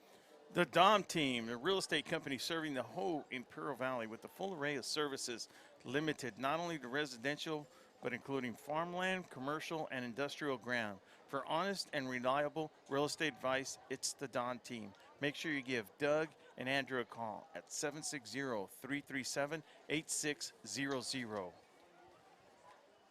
So, Ron, a lot of things going right for these Wildcats, and they're taking advantage, of these miscues from the Gila Ridge. With 6:27 to go in the half right now, that's one thing you have to do. I mean, when you see the other team making those type of mistakes, Ron, Brawley has to capitalize on them. I mean, I'm not going to say you're going to get the points every time, but by you capitalizing them, it takes a little pressure off the offensive side of the ball. Well, it makes, especially if you're playing a shorter field. I mean, Yeah, the exactly drives are right. 18 yards. The drives are, 35 yards. We haven't seen the Wildcats have to go 80, 75, 70 yards for a score. But that's football for you. You have to take advantage of your opponent's errors. And then if you're the one making the mistakes, you have to cut it out. You won't compete. You can't compete on Friday nights if you're going to be giving the ball back to the other offense. Bad snaps, turnovers. You can't do that. You can't survive. Well, one thing we are seeing the difference here. You're seeing a team that's had 4 games underneath their belt, and you've seen a team that has 1 game underneath your belt. Now that's the way it is. That's unfortunate. That's just the way it is. You don't think of that when you're making the schedule, and of course you're not going to start refusing games just because of that. But it does show a little bit. It does show on the Gila Ridge Hawks that they are having a little bit of trouble on that. Well, this is the kind of season it is right now, and we don't like mentioning the term COVID, but it's a COVID season. Yeah. And everybody's going to deal with it down the road, and us coaches have spoke about it. The COVID situation is kind of like, it's a situation where it's an injury. Right. You can get kids. Week to week. It's like an eligibility issue, too. It's kind of like you lose a kid on grades. Yeah. So now this is a third situation where you could lose a player or players. And that's one of the reasons VSN has not come out with the schedule, because everything is week to week right now. Tentative, just for sure. We are having to adjust whether it's week to week, whether it's because of the referee shortage, transportation. But here we are playing on a Saturday night. I couldn't ask for anything better. It smells good out here. I guess everybody was waiting for the weather to cool down. We have more people in the seats, and that's what we like seeing. Got a heavy student section over there looking really good. So here we go. Back to the ball game. 3rd down and 9.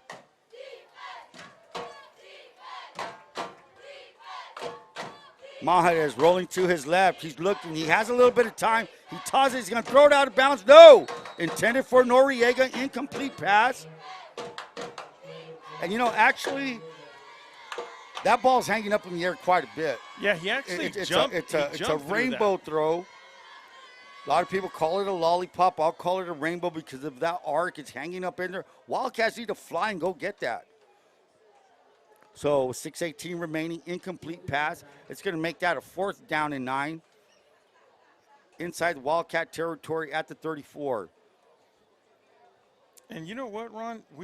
I happen to peek up outside, but like you said, we actually do have a good little decent crowd. Check it out. Look at the student section down there. I love to see the student section. And while we're talking about student section, man, I'm really proud of our new person down there. That's Samantha Saragosa. Samantha, very good. I met her last night, and boy, let me tell you, she's a hustler. Here we go, doubles on both sides. 4th and 9. And he was trying to do a quarterback sneak, brought down by Platt, brought down by Alan Carrillo. So the Wildcats on turnover of downs will take over at their 40-yard line. Again, great field position. Yeah, they're just, you know what, I thought Gila Ridge was going to come out a little bit stronger, a little bit more aggressive. They seem to be running out of gas early in the game. Alexandra, but you know what? Since I couldn't pronounce her name right, what did we call her, Alex? Alex. She asked me to call her Alex. Does she want to be called Alexandra? Beautiful name, Alexandra.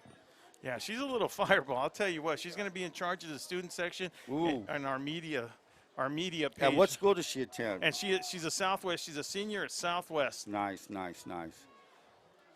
So here we go. The Wildcats will take over at their own 39-yard line. Good field position.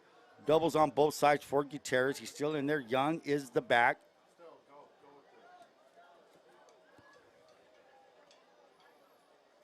Isaiah Young moving over to the right of Gutierrez. Looks like it's a pass. Gutierrez throws. He's wide open. And that's Porras. Is he going to make it in the end zone or will he be caught? He's caught by number 32. Brought down by number 32. Gabriel Schultz. Now that's a freshman for you, man. You got to go. Ron, you got to go. You are going to have to talk to him, Ron. If you're going to turn around to see where somebody's at, you better run. You better run and not even look back. Turning your neck like that, I'm going to tell you as a track coach, turning your neck like that, it's going to lose you a step. It hampers your stride. Yeah. He'll learn. Good catch, good throw. Wildcats now at the 11-yard line. They can get a first down at the 1. What a good read by Gutierrez on that. Beautiful pass. As we said earlier, I mean, we saw him last week. We saw the Wildcat offense kind of getting traction. That's what you want to do. And it looks like it's going to be a timeout by the Wildcats. We're going to have a timeout by the Gila Ridge with 5:37 to go till halftime. I'd like to say a big old thank you to our friends and our co-workers and our partners in the South, and that's Vic Carrillo and John Moreno. Ron, they have made a difference with VSN. There's nothing like going out there and getting some of the best in the business. Let me tell you, people thought they were leaving the Calexico area, and Joaquin got a lot of messages, but you know, they've been welcomed over here in the North End. People have been very excited, very happy with them, and all we didn't take them away from Calexico. VSN didn't take them away. What happened was everybody got enhanced. VSN enhanced, John Moreno and Vic Carrillo enhanced. Now the whole valley gets to see them, Ron. So VSN, I know Ron Rubio and I and Joaquin and everybody, we're happy to have them on there. So and they appreciate the warm welcome they're getting everywhere. So once again, John Moreno, Vic Carrillo, welcome to VSN. Appreciate you guys very much. Hey, and let's not forget Jose doing the job down there, that they have their tech guy too, and Panchito, their camera guy. So without that whole crew right there, you know, good little setup. We welcome VSN and we're glad to have them aboard. 5:37 remaining in the second quarter. Wildcats find themselves at the 11-yard line, knocking on the door again. This could be the longest drive of the night for the Wildcats. And once again, it happened with a turnover on downs. Gutierrez is looking to his left. Is he going to run? No, he tosses it to Young. Young, touchdown. Isaiah Young with the second effort, getting his hand down on the ground, propelling himself into the end zone. Touchdown Wildcats, 5:32 remaining. Wildcats 34, Hawks 0. On a beautiful evening, the wind calmed down. We can actually smell the brisket from up here and the street tacos. Like we said, Billy Brewer's got something really, I mean, we can see the smoke right now coming across the field. That's where we're getting that smell from. I think we're imagining smoke, so I'm going to ask you a favor. Don't mention Town Pump right now. I'm getting really hungry. I want a steak. Speaking of Town Pump right now, if you call Brownie's Diner, they got the Town Pump menu right now. I can guarantee you one thing. Matthew's working over there because we're working with Bella right here, so I know that Matthew's over there. And the bosses just showed up.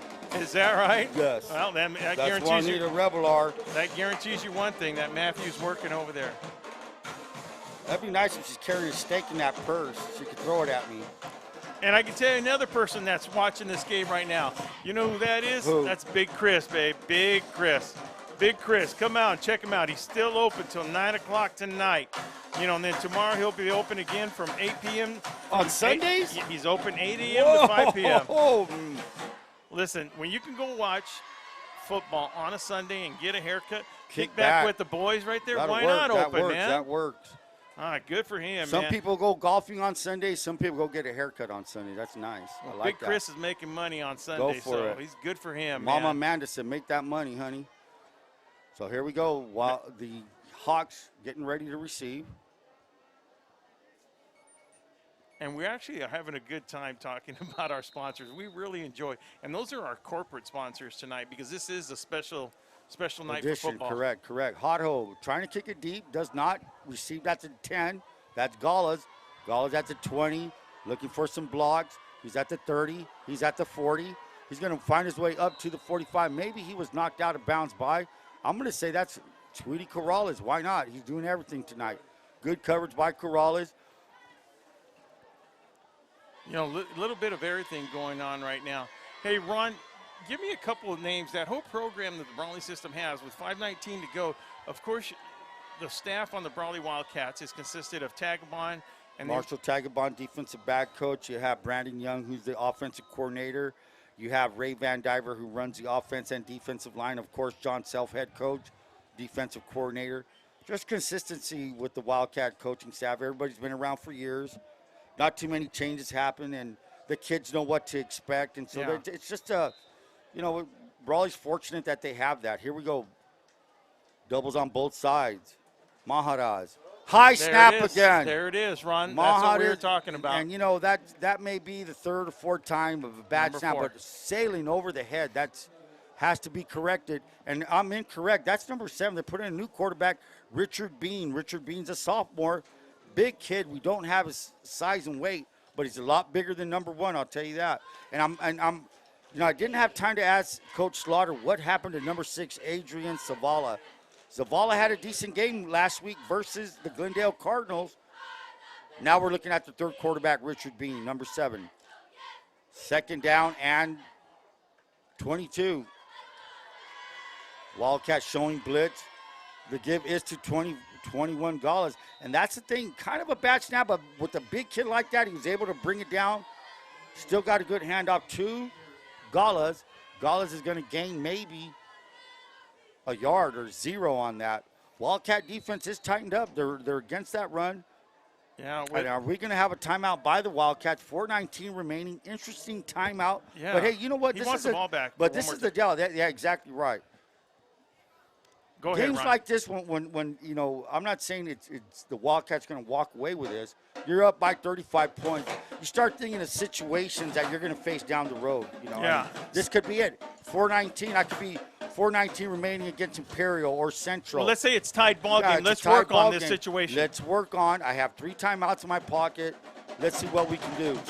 And while we're looking at the clock right now, Brawley has a timeout with 4:19. I'd also like to do a shout out there to some of the people, a good group of guys. That'd be Scott Gross and Cole Johnson. They actually did the game last Saturday. They did an excellent job. They're the group out of KYMA, out of Yuma. So I know they're out there listening and watching. We'd like to give them a big old thanks. We look forward to working together at VSN. Had a good time hanging around you guys. You guys knew your stuff. We're very appreciative. Very good job right there. Eric Swain got in touch with them, and they made it work. And so we were there to support, and it was a great production show. So thanks again to Scott Gross and Cole Johnson. Like we said, man, we'll be talking again pretty soon. I hope they're watching, having a good time watching these Gila Ridge Hawks being taken down by the Brawley Wildcats. Bean, big man, throws a nice pass, overthrown, dropped by Camilo, interception, and we have a flag thrown by the back judge. Could it be interference? Could it be holding? I mean, wasn't really looking There was at no that. run, so it can't be holding. Well, I mean, And it could let's be see. holding. I mean, If we can just get Mr. Ramsey out of that huddle, it would help out a lot. I don't think he got I the bet you if message. you put a mic on Fred Ramsey, he'd be sure to get out of that huddle. Not only be seen but heard. There he goes, Fred Ramsey. So here he is, Mr. Ramsey making the call. Personal foul. Wow. Roughing the passer? That'd be roughing the pass. Whoa. No, decline. So it's Yes. 2 flags. So there was 2 penalties on there. There was roughing the passer, and then there was pass interference. So they're going to decline the pass interference and accept the roughing the passer. Wow. So, and you know what, Ron? It's good to see Fred Ramsey out there. You know, he's one of those guys that's been around for a long time. He was, in fact, for a year, the last year I was there, he was my white hat. So very good guy, Reverend Fred Ramsey.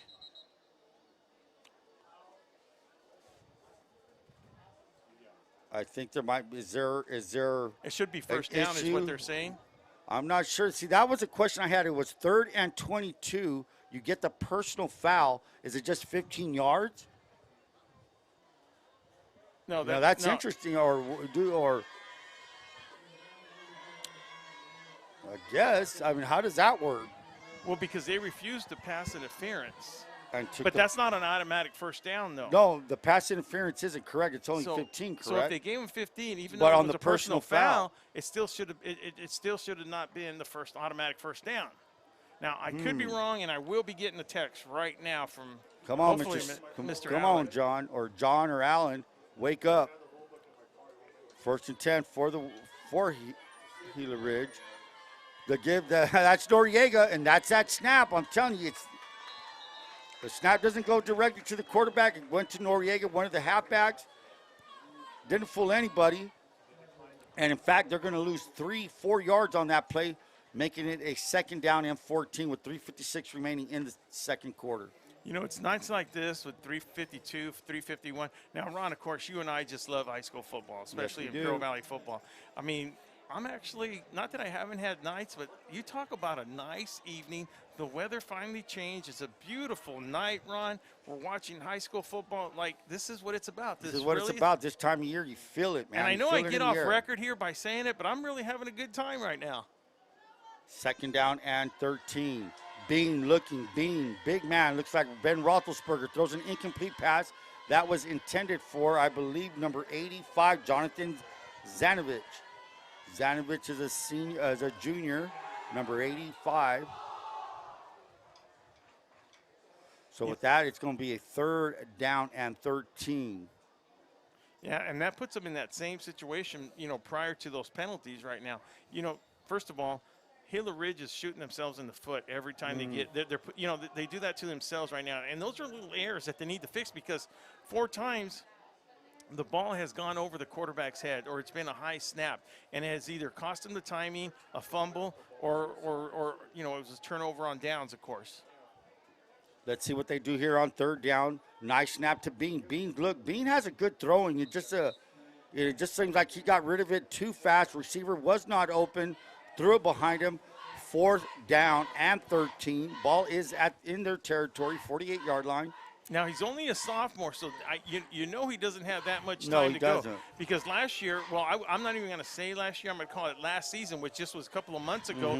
You know, it was a shortened season, and then they didn't get to finish the season, Ron, because there was a COVID outbreak. So Right. they actually only played about 3-4 games, even though it wasn't the same time when the state of California. So with them being in different states, everything was different. Sure is.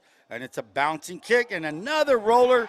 Gala's running. He a smart guy, gets rid of it. Hey, I'm going to say that's a rugby-style kick. Beautiful punt. Good reaction by the young man. Didn't panic.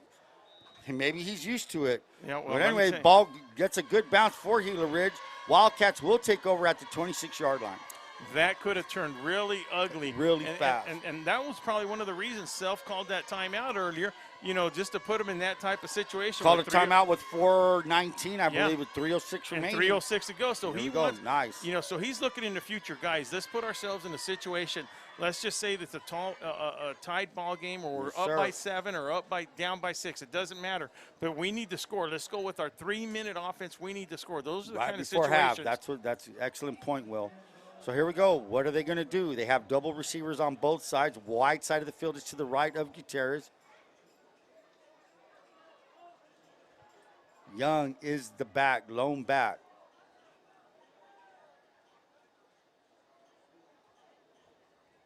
Gutierrez looking. Gutierrez shoots it down. Oh, and that is Mekhi Washington. Washington to the 20. 10, 5, touchdown, Mekhi Washington and the Wildcats. Ron, is that a track star? Is that one of your track boys right there? He's a track kid, and you can tell. He didn't look back on that one. He did. Mekhi did not look back. Hey, but I'm going to be realistic on that. And I'm going to getting on Mekhi right now. He should be running sprints. He's a long jumper. And he's good at it because he builds up that speed. Boom, hits it, goes. He looked like a form runner right That's there. how he should be. After he caught that ball, Ron. Good run, good pitch and catch, as they say. Touchdown. That was a what?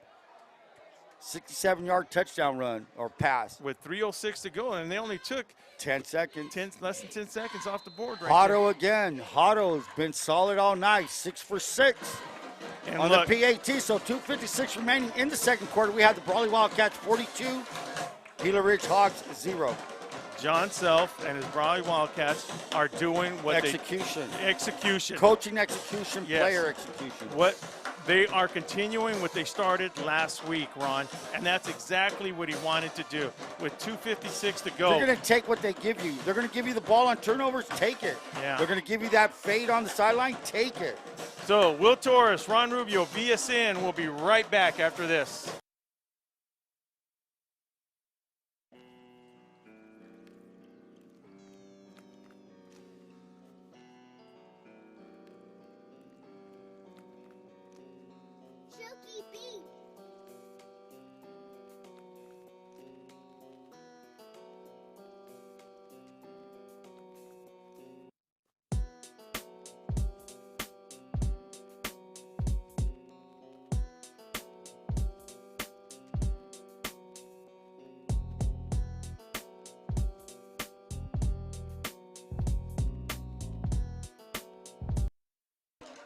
Welcome back, everybody, as the Wildcats get ready to kick off. Here we go, Ron.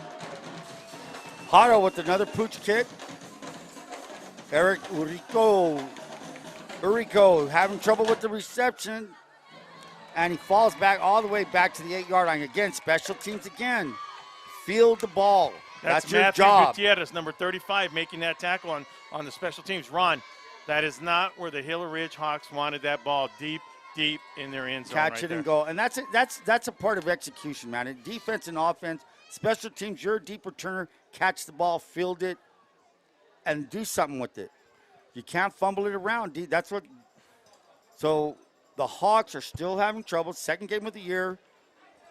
Now they find themselves at their own 8-yard line with 2:50 remaining in the second quarter. And not only that, Wildcats still have 2 timeouts left. They may use them. Bean is still at quarterback. Bean's rolling to his right. Being chased by Carrillo. A little bit overthrown and picked off. Is that Isaiah Young's second pick six of the night? Yeah. It sure is. Deflection, go for it. Execute it, man. It's there. You know, those are the things that happen off your hands. Touchdown Wildcats. And Ron, may I remind you, we talked about this earlier. We didn't talk about it on the air, but we talked about it off the air. Scott Gross and Cole Johnson reminded us that this Gila Ridge team was probably one of the best teams coming out of the Yuma area. So, I don't know, Ron. Not tonight, they're not. Maybe they decided to have an off night tonight, but yeah, that's not happening tonight. But then again, you got to give credit to these Wildcats putting it to them. Yeah. You know, when you're up against a team that's just starting to roll, you're doing things well. You can't be making errors. You can't. You have to buckle down. And you know what? Go back to basics. Yeah. first thing you're going to do is work on that snap because that started off early in the game. Sure, right you there. know, the snaps, putting it in. So with 2:42 remaining in the second quarter, we have the Brawley Wildcats 49, Gila Ridge Hawks 0.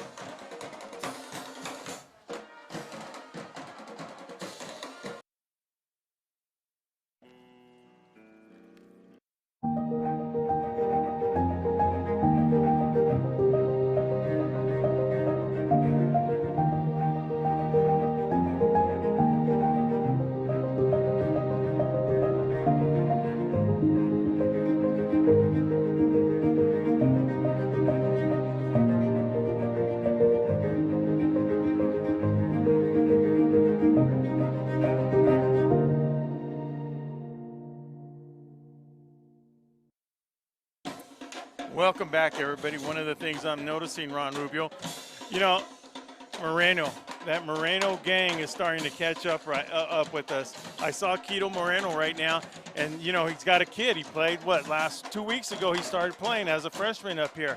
You know, that Michael Moreno making a difference a couple of years ago. Now he's got the younger brother playing down here. Hotto again with that pooch, and that's where John Self likes it. Bounces at the 20, fielded by, and I'm glad to see he's still in there. Maharaj gets up to the 24. Good to see. I was kind of worried why they replaced Maharaj. He's not injured. They're giving Bean the ball at quarterback. Good return, and that's what you do. Field it and do something with it. You just don't fumble it around there. That being said, they will take over at their 22-yard line. 2:36 remaining. So now what the coaching staff of Gila Ridge could be doing with Bean, let's give this kid some reps. Let's give this kid some experience. He's handled himself pretty well. Richard Bean, quarterback, sophomore, number 7. Offensive line for the Hawks, you have Cole Lancaster at tackle, Dylan Frisch at the other tackle, senior center Junior Rodriguez, Garrett Warren at guard, and Abram Alonzo at the other guard. Bean is calm. Bean is big. He's going to roll to his right. He throws a little bit behind the receiver intended for number 8. You know, he does Benjamin throw the Hendershot. ball. He does throw the ball pretty hard there. Yeah, he comes out of that. He comes out of that position hard. He throws the ball. You know, he's a sophomore quarterback. Getting, you know, like I said, I know last week they had number 6 in there. He runs over to the sidelines. He's a whole lot bigger than Samuel Manharaz. But let's see what they can do with 2:32 remaining. Are they out of timeouts? They have 1 timeout remaining. 2 receivers don't make that trip to the right. Ball's in the middle of the field. Single back is number 21, Michael Galaz. Bean looking, Bean rushed, throws it out to Maharaj. Maharaj cuts back. Maharaj's going to get a first down, or is he going to be stopped? They're going to spot him for a first down. Yeah, they're going to stop the clock with 2:21 to go, set the chain, start it up again. Now, well, the good thing is for the Gila Ridge Hawks here is that, look, hey, listen, with the score being 49-0, you know, let's just not punt again, guys. Let's just, you know, make another first down, get out of this first house, regroup, and let's just end on a positive note. Because, I mean, if you ask anybody in the crowd right now, you can definitely see that these Brawley Wildcats have this game under control. Well, I'll tell you what, they have the whole first half under control. Putting up 49 points in the first half is impressive. Trips to the left for Bean. He has a single receiver to the right. Single back is number 21, Michael Galaz. Bean rush. Bean throws a fade intended for Noriega and dropped by Aiden Torrez. And he knows it. He's seeing it. He knows it. Those are the kind of balls you want back. You're going to dream about that for a couple nights. Yeah, he saw it. He was already counting down, turning around, and he actually made a very good effort to get over there and get underneath it. He was trying to catch that ball in stride, you know. You know, there's one of those other guys. That's one of Pedro Carranza's boys right there, that baseball player. Yeah. Torres, really good kid. Just a good athlete all around. Must have got it from Jeanette. But let me tell you, generosity runs in that family. Alex Torres. I was at Broken Yoke the other day, and he paid for my breakfast. Unbelievable. Dang. Yes, I'm shocked. Thank you, Alex. And here we go. Bean throws, complete to Noriega, but great defensive play by Tweedy Corrales. Corrales has been on a roll the last 2 weeks. He played well last week, and he started the ball game off very quick last week on special teams, making tackles, and he's continuing. So that's progress. We have a 3rd down and 8. 3rd and 8, 1:27 remaining. Yeah, with 1:23 to go, 3rd down. You know, the Gila Ridge Hawks are just looking to make a 1st down. You know what? You get him 4th down, and you're just like holding your breath. Do I have to punt again? Do I have to put my punter back in that situation?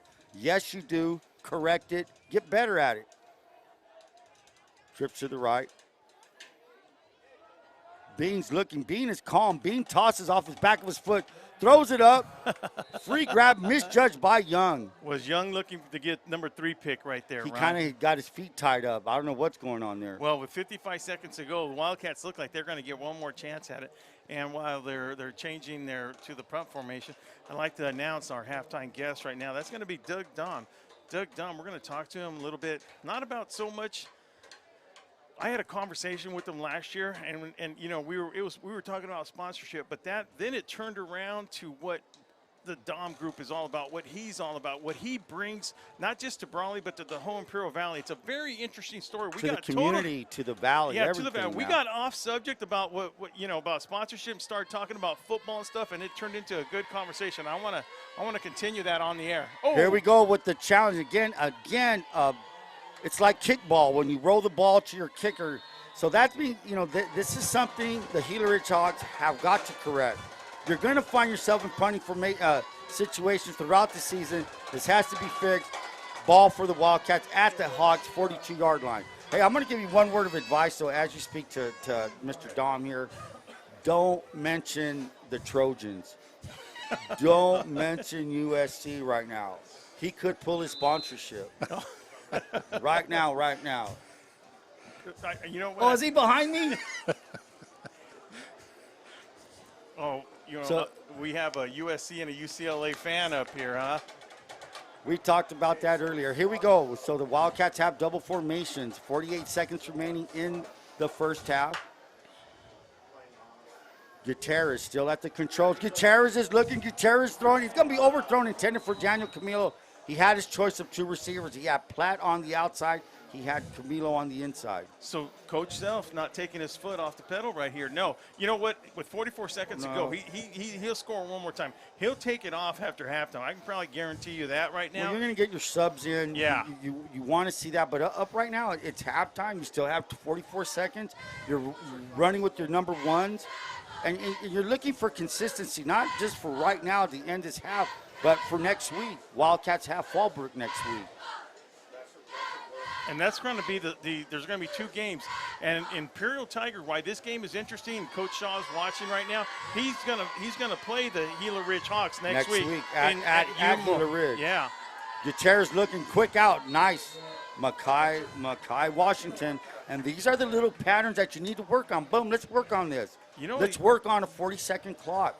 Oh, Mackay is looking like a real legit Starting receiver, to catch, man. starting to get consistent with catching the ball. And that's what you want, improvement. Like we said, you know, the motto of every football team, get better every rep in practice. When it comes game time, you're going to play the way you practice. And right now, clicking. Let me make a note on this, a mental note. So when we had that little scuffle, that's why I said that Fred Ramsey, Coach Jessica, and Coach John Self, when they got together, hey, we're going to cut. You haven't seen nothing else happen after that. Temperature cooled down Everything got controlled, and that's what you want to do as a white hat. You want to control that ball game and not get anybody kicked out. Now, in my position, where they're going to kneel down and let the clock slow down. So as they're going to let the clock, they're going to be able to. I think they might have to snap it one more time, and that'll be the end of the half with 30 seconds and counting down. He doesn't need to run it. He doesn't need to run it because it started after 40 seconds. So it depends where they started. No, that'll be it. It's when he blows the whistle, which is about the right thing to do. So like I said, we're going to take a little break right now, and then we're going to be back with Mr. Doug Dom.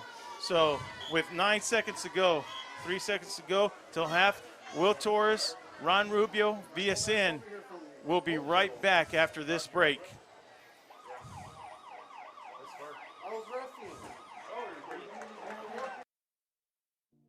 Reducing energy use during the summer is more important than ever. This summer, IID encourages you to do your part by setting your thermostat to 78 degrees or higher, avoiding the use of large appliances between 4 and 9 p.m., and turning off all unnecessary lighting. But there's more. IID provides a number of summer energy-saving opportunities to help you make the most of your energy savings efforts. Check out our tips and energy saving guides at IID.com. Let's work together to stay cool and save energy this summer. Welcome back, everybody. Will Torrez with VSN here. Our halftime guest is Mr. Doug Dom. Now, one of the reasons I asked Doug Dom to come up here is because part of my job is, of course, in the sales department. And when it comes down to the sales department, I get to talk to people. But when I had the opportunity to talk to Doug, we started talking about sponsorship. He had seen us before, and we had done a little bit of talking. And then one thing that really clicked between Doug and I was we started talking Imperial Valley football. So with us right here at halftime, and I want to continue this conversation because Doug has a lot of knowledge. And, you know, of course, Doug is an alumni. He's an alumni from Brawley here. I've seen him at softball games. I've seen him in a lot.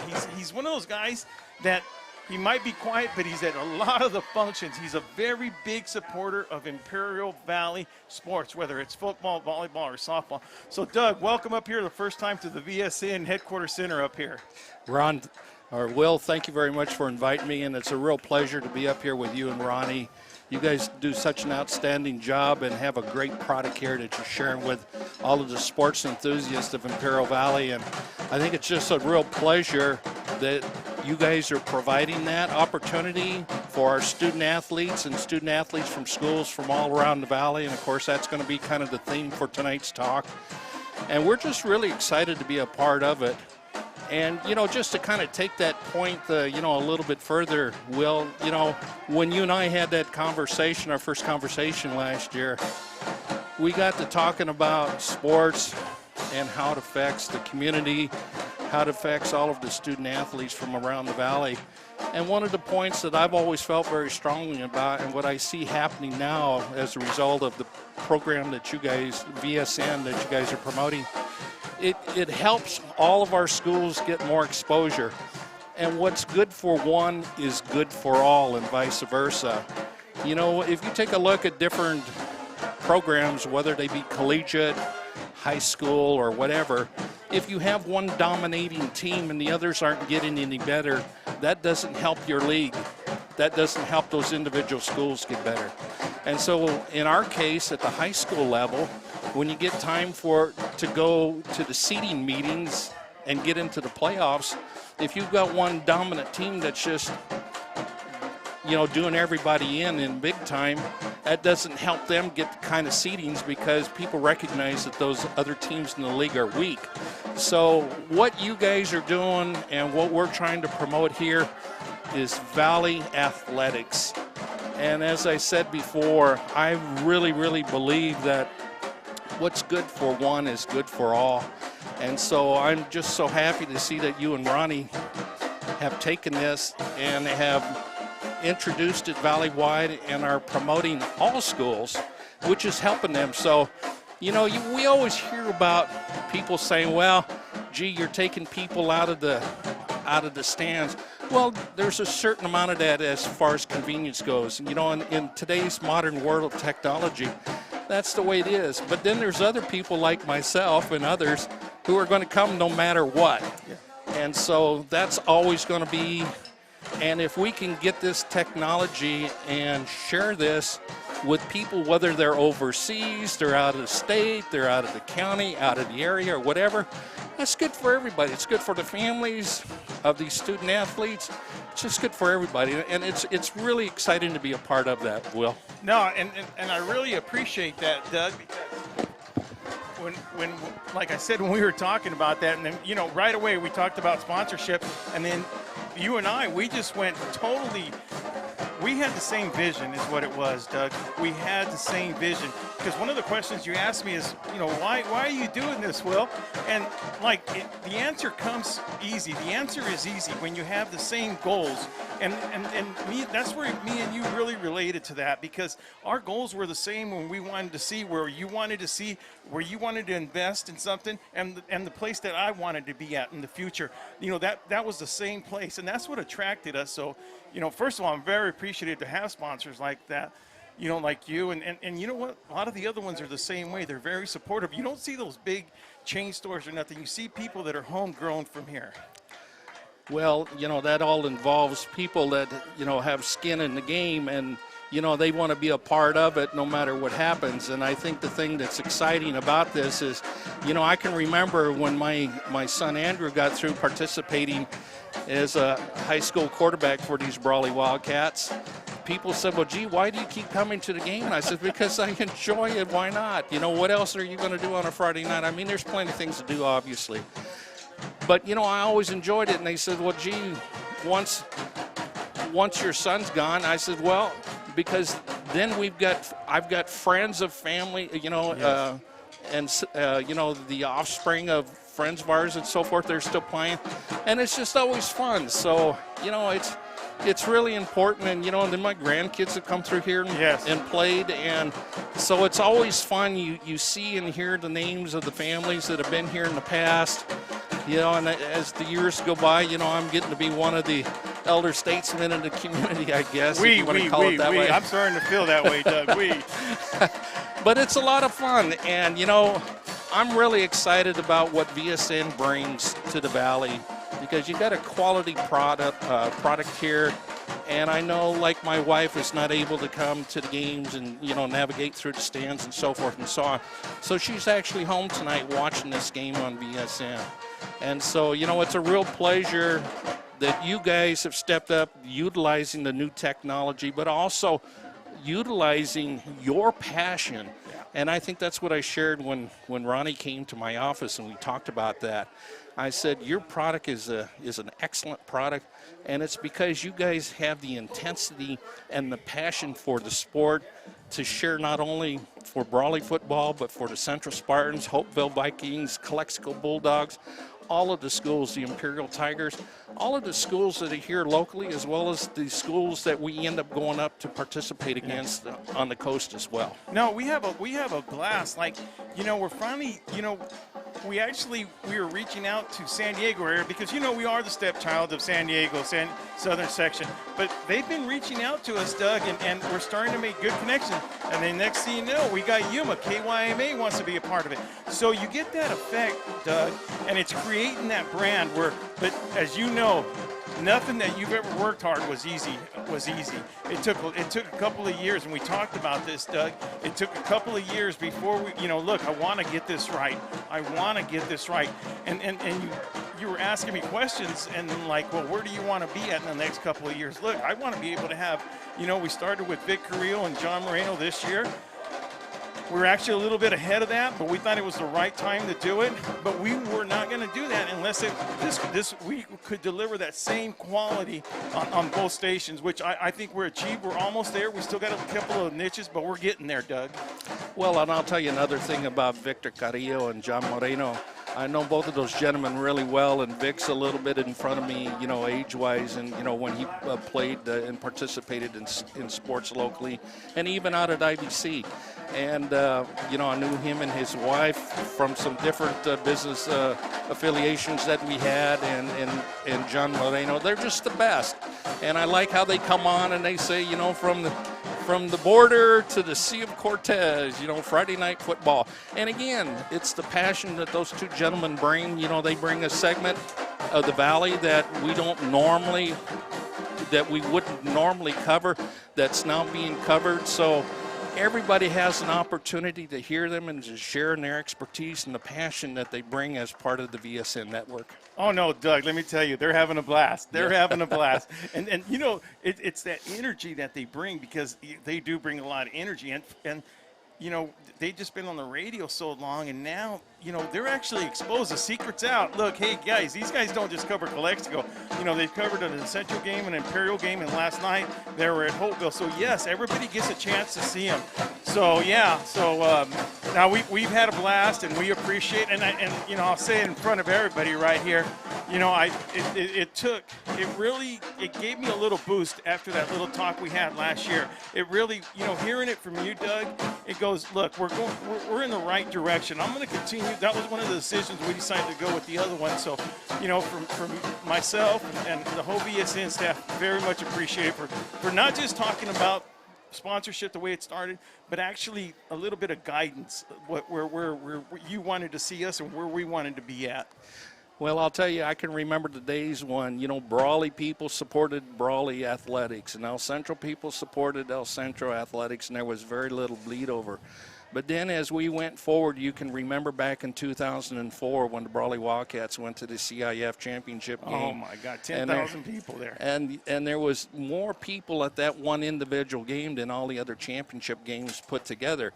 In fact, I always refer to it as probably the biggest multi-class reunion that I've ever been to, because not only were there people that were friends and classmates and alumni that I went to school with, but people that were alumni from my parents' class and people that were alumni from my son's class and there, so forth and so on. So that was really good. And so now, as we fast forward and we get into the new technology that you guys are capitalizing on and bringing energy to, I can really feel a synergy coming together where the Valley is getting together and not only promoting their own individual schools that they really like, but promoting the whole product of the whole Imperial Valley, all of our student athletes, and not only in football, but it's going to be in all sports. Yeah. And I think this is really, really exciting, and just really looking forward to seeing where you guys are going to go with this. Well, I appreciate you coming up here at halftime, Doug, and we hope to see each other a lot more. So once again, Doug, Dom, everybody, thank you very much for coming up here. And VSN will be right back after this.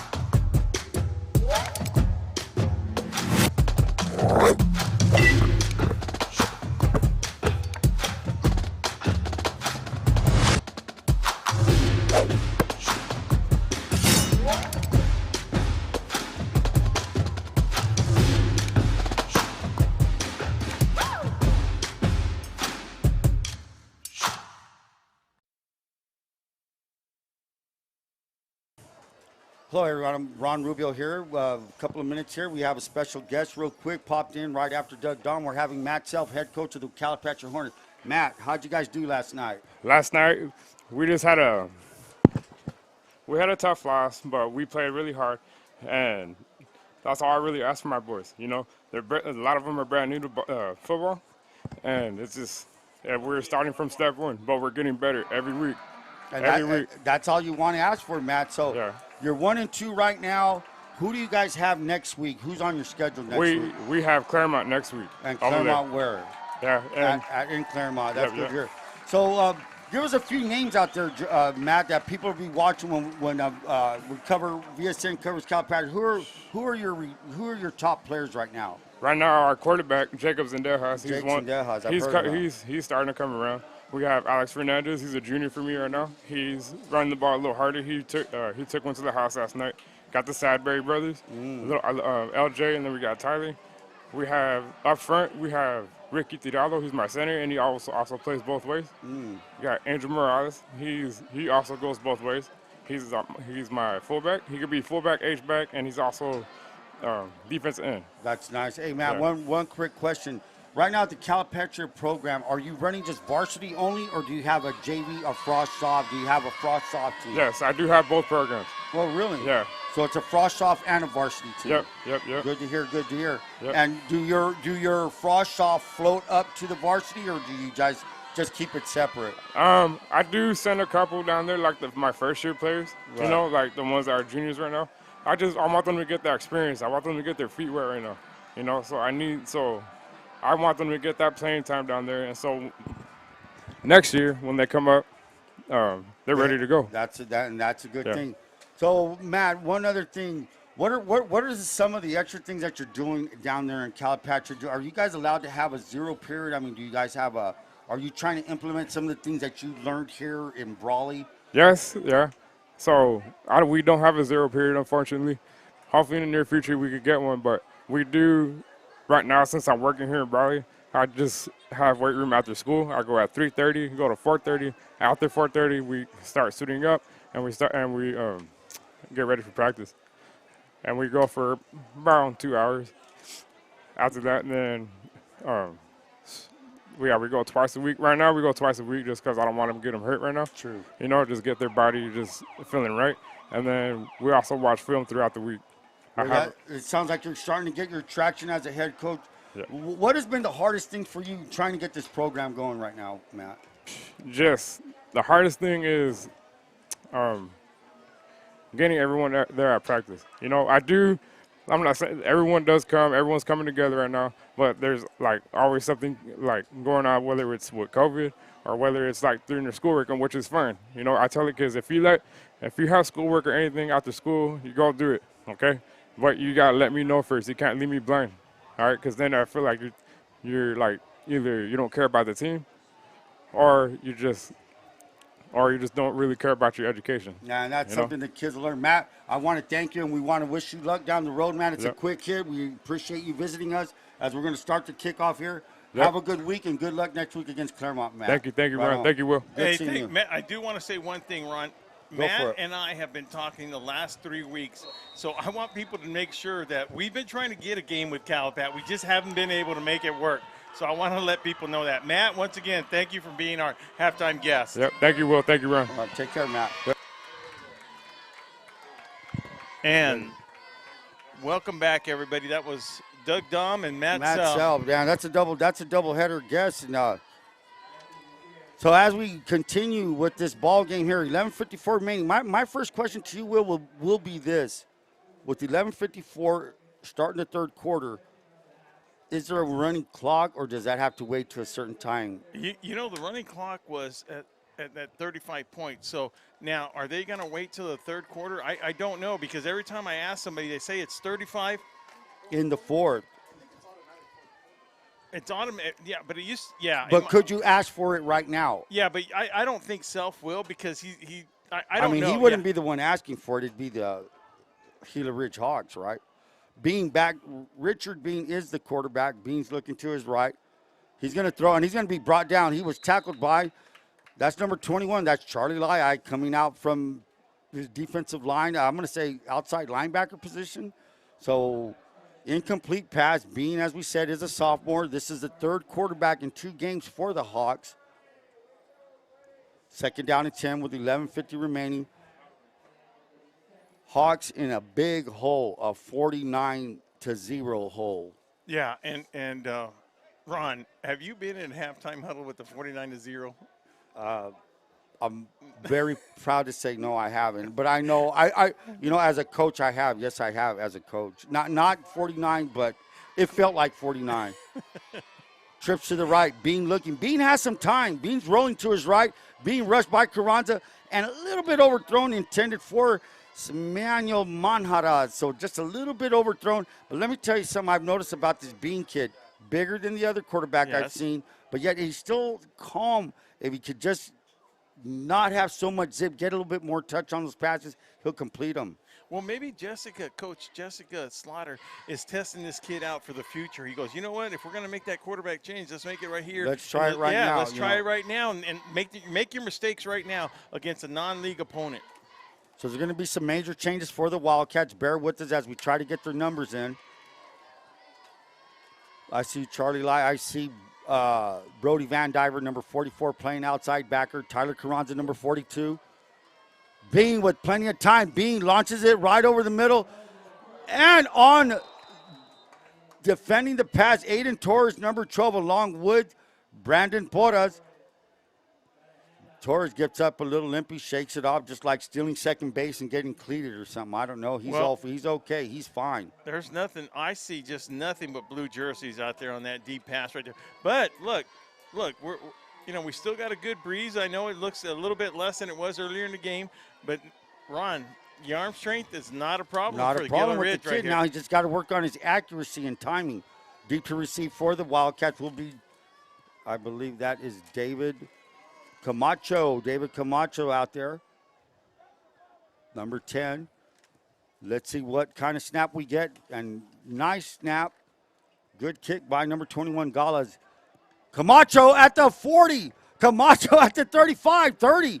Is he going to find a way? Gets a good return. Did he fumble the ball? Flags on the field. The ball was down. They're marking him down. Flag is on the field. Now, what grade is David Camacho? Camacho's a senior. He's a senior. So we're going to have 2 penalties, and it's Camacho showed his athleticism. They've been wanting this kid to come in. He's had some where he, been in the program 1 year and out the next.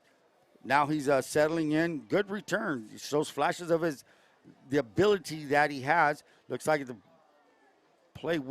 penalty is against the Wildcats. And it looks like we got new Wildcats, new uniforms going out there. Fresh bodies are in there. As we said, we're going to try to filter out the numbers real quick. And this is something that you want to see out of the Wildcats. Look, they're healthy. They leave the game. Most of the starters are leaving the game healthy. That's something that they want to see.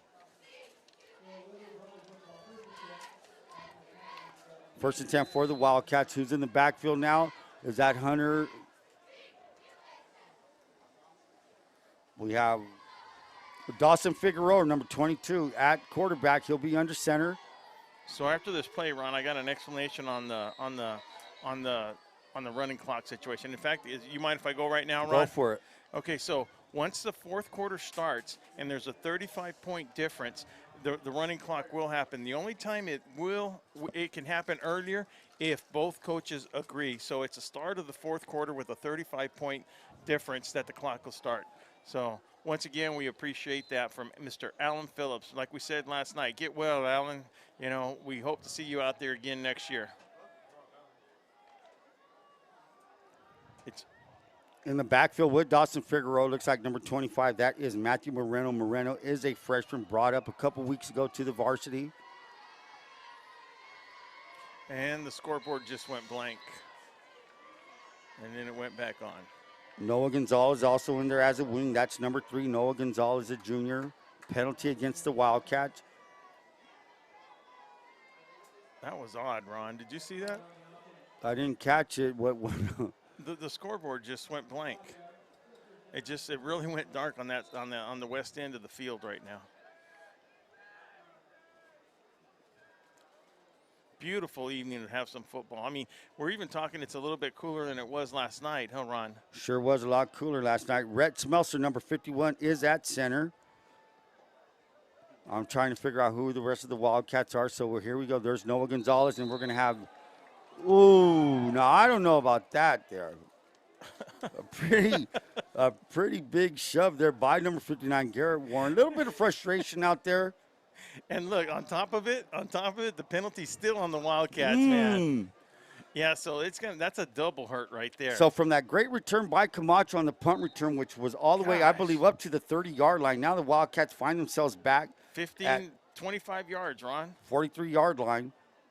But these are the things, okay, you get your backups in, you don't play like a backup. I'll tell you what. You need to pick it up. Yeah, John Self ain't going to put up with it. I'll tell you what. He don't want to miss a beat. Don't matter who's in there. There's Moreno off to the left side of the offense. Number 57's out there. Number 63. We're going to get you the numbers.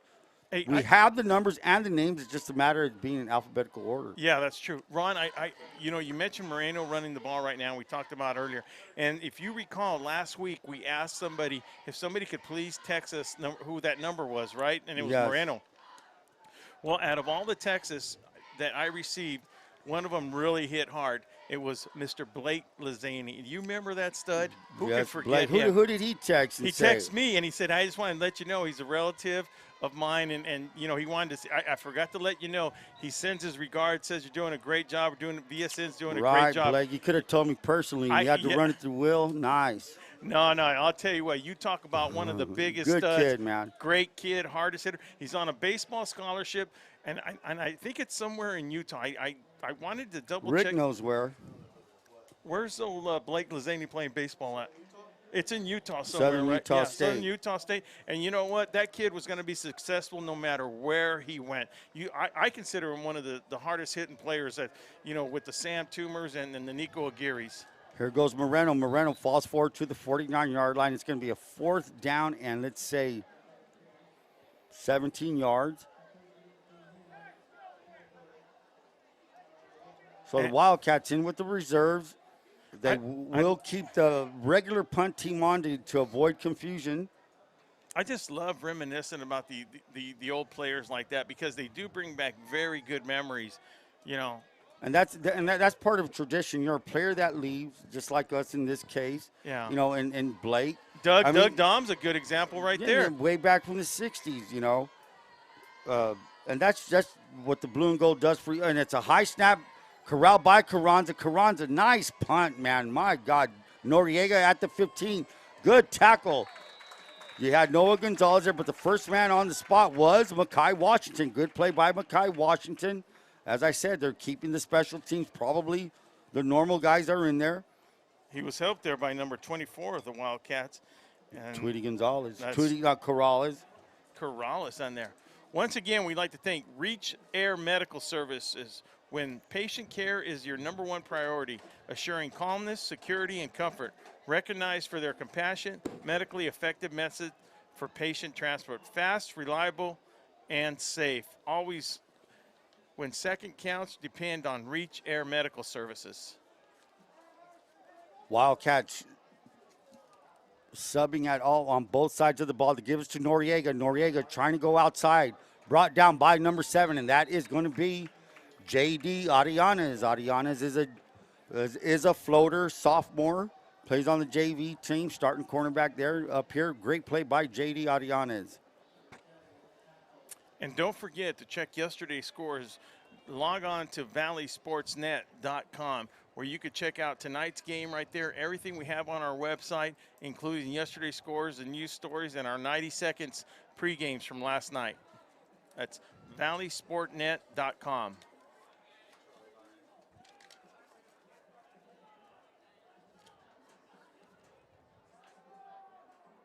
Bean completes a pass. That was a completion to number 85, and that's number 85, Jonathan Zanovich, for the first catch of the night. Bean, good completion, makes it a 3rd down and 3. 8:27 remaining in the 3rd quarter. So that's one thing that John Self is going to see. He's not going to want to give an inch. Doesn't matter who's in there right now. So believe me, when you mass substitution like this, you're running your defense. You want the kids to execute. That's what you have to do. And this is where these kids learn. Hey, I've got to step up my game. I'm in here in a game. Camacho at safety. That's number 10. Brody Van Diver putting on the rush. Bean's looking. He's rolling to his right. Is Bean going to be? And he fumbles. It's going to be recovered by the Hogs. Not sure who caused that fumble, but around there, good hustle by Van Diver. On the bottom of that pile, number 53 is Daniel Calzada. Calzada, good hustle there. Not sure who caused that fumble. However, it brings up a punting situation for the Hogs. So the Hogs will be punting from their own. Punter will be placed at the 5-yard line. And all night long, it's been an adventure every snap. Let's hope these Hogs can remedy the situation with this deep snap. It's something they're going to have to fix. 7:21 to go to the 4th quarter. And one thing you're not seeing, Ron, even though you got some of the second teamers up there, you're not seeing these kids confused. They're actually playing good football, good standard football where they know what to do. They know what their assignments are. They better know it. Yeah, I'll tell you that right now. I mean, it goes for all teams. You put your backups in, you have to know what you're doing. You have to show the coach, hey, I'm learning. I'm getting there. I'm learning the system. I can be relied upon. Deep in his end zone. Nice snap. First time Mike Gallas has had time to punt peacefully. Ball bounces all the way out to the 36-yard line. So from being in 2 yards inside his end zone to get it to the 36. Yeah. The Wildcats are going to get the ball. Let's see what this team can do starting on the 35-yard line. Havens and Son Trucking is located at 603 East Main Street in El Centro, specializing in gravel, rock, and stone for all your landscaping material needs. Call Havens Landscaping for your next project. Call them at 760-352-6735. That's Havens Landscaping, proud supporter of Valley Sports Network. Dawson Figueroa under center. The pitch is to, and we're going to have another, would you say, procedure? That looks like it's going to go against the Wildcats, 5 yards against them right there. And this is something, well, you know, it is what it is. These guys got to get the timing down. They have to get the timing down, and this is the thing. I mean, you know, you have to think, are you getting reps in practice? Regardless, you know when the snap is. You know what your position does. Mental error. 6:52 remaining in the third quarter. Wildcats will stay basic. It looks like a basic wing set, double wings. That's number 3, Noah Gonzalez. Looks like J.D. Arianes is the number 7. Motion by Gonzalez. The give is to Moreno up the middle. Moreno bullying his way across. He's going to fight for at least 7-8 yards. Rugby scrum there, pushing him forward. You know, I'm liking what I see out of Moreno right there, Ron. He's taking a little bit of guidance from his older brother Michael there. So the Wildcats will find themselves in a 2nd down and 8. The ball's placed inside the 30-yard line. We'll say the 33-yard line. Clock is ticking, 6:15 remaining in the third quarter. Number 51 is Smelser. Rhett Smelser.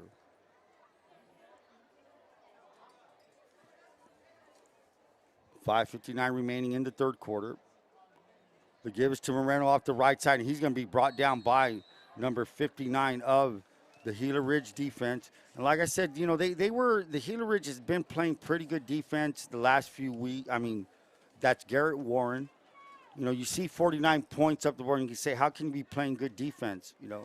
Yeah, The deal is they had a short field. Yeah. But they had glimpse of being a good defense. Very quick defense. Yes. And they were around there. And the thing is, once bad thing happens, kind of a domino effect, it just starts falling down. So here we go, tight set again. Gonzalez, fumbled snap by Figueroa, and did they recover? It looks like they will give the ball back to the Gila Ridge Hogs. Yeah, well, that's not one thing you want to see from your second group, but it is going to happen. Now, I don't know if Gila Ridge is leaving their first team in there. I'm not sure about that. Ron, I do want to take a second. And I know that the Brawley Wildcats, Billy Brewer, Jesse, and also Simon Canales are very thankful for Dr. Fareed being out here. I mean, after last night, we, us witnessing an injury out in the field where he was taken away in an ambulance. And like I said, that ended up on a positive note from what we're hearing. But, you know, it's people like, you know, Dr. Fareed. And for many years before him, it was Dr. Swatis. And then, you know, the doctor we had down there was Dr. Felt, you know. Yes. So it's people like them that every program has a doctor that's very appreciative. Right now, we're looking at Dr. Fareed, but I'm sure every high school has that doctor that's like that. Bean's throwing for Noriega, and it's caught by Noriega. Noriega all the way to the 42-yard line of the Wildcats, and that's another thing, you know, Bean was inserted in the second quarter. He's coming up, getting a little bit confidence, and each throw he's done, pretty good throws. They're on a rope. They're not little rainbow shots or lollipops. No, I think Coach Jessica Slaughter, she wants to see this guy improve. Might as well. Yeah, she goes, look, maybe this is their quarterback for the future, Ron. Could be. So Bean getting some experience. He has trips to the right. 4:40 remaining in the third quarter. The give is to number 21. Michael Gallus has been doing. Gallus plays both ways, goes both ways. It doesn't seem like he slowed down at all. The thing is, you know, they need second game of the year for the Hogs. You're not going to be at the level where the Wildcats are at, which are playing their 5th game of the year. Yeah. You know, I don't want to overstate that, but you have to realize that. Well, to me, it's a big difference. It sounds to me very odd. Their second game of the season. Here we are, the fifth game, Ron. I mean, we're talking our fifth game, and then we did a scrimmage before that. We did a doubleheader. So for us, it seems like, let's get ready for playoffs soon, or league play at least. Then if you want to flip the script, the second game of the year for the Wildcats is one they want to forget, Valley Center. Yeah. So that was, a game the Wildcats felt they should have won, but they didn't. And, it's a learning experience. You were there at that game, and you said it at our previous, when we covered the Wildcats, that you felt that the Brawley Wildcats should have won that game. It was, that's why you play the game. On film and on paper, the Wildcats came out. They'll take it. Money's on the Wildcats. Didn't turn out that way. But as I'm saying, if you're trying to match what's going on here with the Hawks and with the Wildcats, game 2 for the Hawks, game 5 for the Wildcats, and it shows. Yeah. So if you're looking at a bar graph, well, I'm sure you got to see where you're at. You got to measure up. And like all these things, for example, being with time, being throws right behind number 85, Jonathan Zanovich. It's kind of hard to throw behind a big kid like that. Incomplete pass, 4th down and 4 for the Hawks. Okay, so let's take a look at this, Ron. I want your opinion. Coach Self had he had everything go, and special teams, offense, defense in the first half. What kind of mood is John Self going to be in after this football game? In a coaching mood. Yeah, he's never 100% satisfied. That's for sure. And that's the deal. You want to get better. You don't want to rest on your laurels. You want to all the time. You always want to be getting better. So he's going to see what needs to be corrected, and every good coach, every good football team thinks that way. Being again, looking to his right, he throws. It's complete. Is that Noriega? Yes, it is. Noriega with another first down, brought down by number 25. That's Moreno. So Beans finding that little soft spot on a slant, complete to Noriega. Yeah, so, you're happy. It's for you. You've done what you should do. Right. What you're expected to do. What you're expected to do. You met the expectations. But you're also going to see the deficiencies that did happen. Right.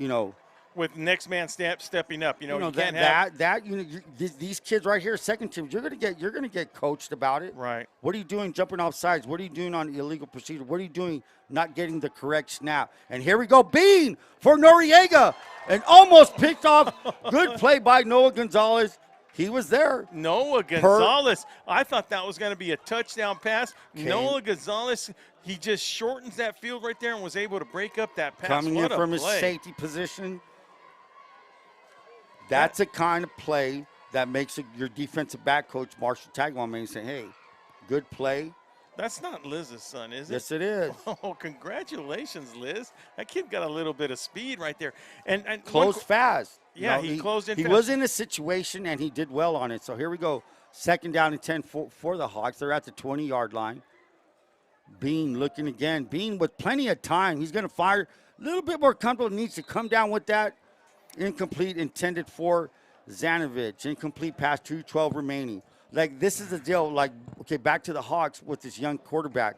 He's going to, next time he has that chance to throw that ball, he'll bring it down. Yeah, so if you're Coach Jessica Slaughter, what are the positive things you're going to take out of this game? One of them is the quarterback. I would say so. Yeah, I'd say that'd be the biggest positive. It's a little bit more of an improvement there. Yeah, I think he goes. As far as the throwing goes. They started with a different quarterback. They put Beam in right now. And then, look, Ron, I'm not saying that they could have won with them. What I'm saying is the team seems to be flowing better with him in at quarterback. Bean again with lots of time. Throw, and he's open. Floats it up for Noriega. Did he score? Touchdown, Noriega. Defending on the play was number 3, Gonzalez. But see, this is the thing I was about to mention. Just the way the kid, his body language of the quarterback, when he runs to the sidelines, he came sprinting back to the huddle. Wanting, it seems like dude, he's acting like the game's tied up. You're not dreading going back to that huddle, man. He goes, let's go, let's do it. I love that. And that's body language I picked up on, and here we go. So the Hawks get their first touchdown, and this is their first touchdown, offensive touchdown of the year. First one after 6 quarters, or let's say how many quarters? 4 or 5. 8. Yeah. This is the 5th quarter. Their last touchdown, they lost 28-7 last week. It was a kickoff return touchdown. So in the kick is Johnny Do Everything, Michael Gallas. It's set, it's kicked, and is it good? So with 2:06 remaining. Being to Noriega for a touchdown, and that gives the Hawks first touchdown of the season. 2:06 remaining, third quarter. Brawley Wildcats 49, Gila Ridge Hawks 7. Hey, look, I just saw a coach right now on the Gila Ridge sideline jump up and give a high five to one of the players scoring that touchdown. And now, if that isn't positive, that's what you want to see. It doesn't really matter if the score is 49-7. He's just glad to see the team scoring out there. So congratulations to the Gila Ridge Hawks. I mean, they got outplayed today by the Brawley Wildcats. There's no doubt about it. But while we got a moment right now, if you've been this past year, if you were a softball player, baseball player, and you haven't gotten your jacket before it gets cold, make sure you give Dan a call at 760-693-5034 and get your Letterman's jacket started today. Make sure you give him a call. Let me tell you, they've done some work for us on some hats. They do excellent work. Make sure you give them a call. Ojeda Industries, commercial and industrial equipment supplier. Ojeda Industries is proud to be a sponsor of Valley Sports Network. They provide the best farming equipment and were the #1 choice in IV Press Reader 2019. Located in Brawley, Ojeda Industries is here to serve not only just Brawley, but the whole Imperial Valley. And back to action we have with Ron Rubio with our play-by-play guy. Mike Gallus, number 20, is set to kick. Pops it up. Looks like Brandon Porras should have caught that. Instead, he waits for the bounce, catches it at the 20, and he'll be brought down at the spins forward for the 23-yard line. Freshman mistake. He should have caught that.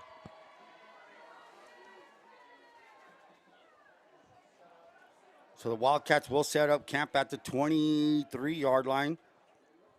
2 possessions by the Wildcats in this quarter left a lot to desire.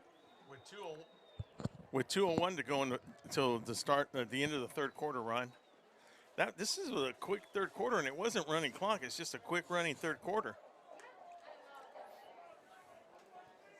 Good to hear from Matt Self at halftime. You know, he's doing some positive thing. He has a lot of energy. It's a lot of work, man, building a program up. He's got to start the program. You know, he's got to start from the bottom, and it's a lot of work, you know.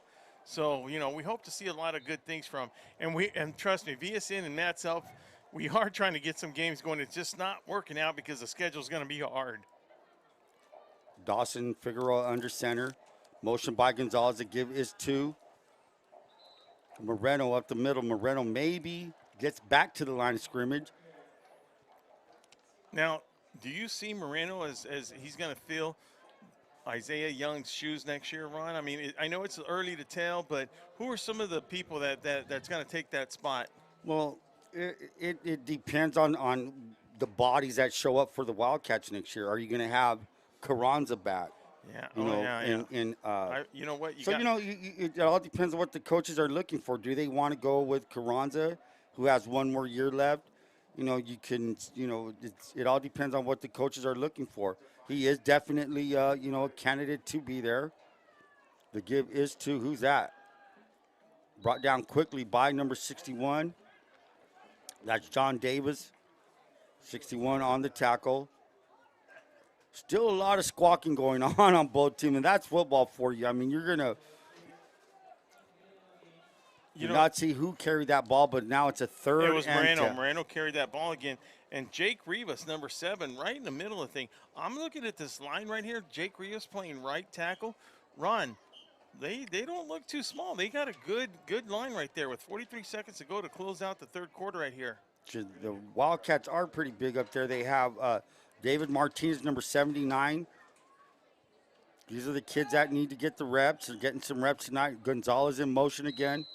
And I'm not sure what they're calling. Yeah, I'm going to have to So agree is that the offensive line, or is that the back cutting up before the snap? I'm not sure. That's the referee. Just let the play. You know what? It's too small of a detail. It's not going to make a difference. Back in the old day, we would just take the whistles away from the new referees. I'm only kidding. It's just a referee joke. Please, these guys are doing an excellent job. I like to kid around. That's just the way it is. That's how it goes. So that's going to be the last play of the third quarter. So as the clock winds down at the end of the third quarter, the Gila Gila Ridge Hawks 7, Brawley Wildcats 49. And Will Torres, Ron Rubio with Joaquin Matus, and up in the booth, Rick Rubio up here. We'll be right back.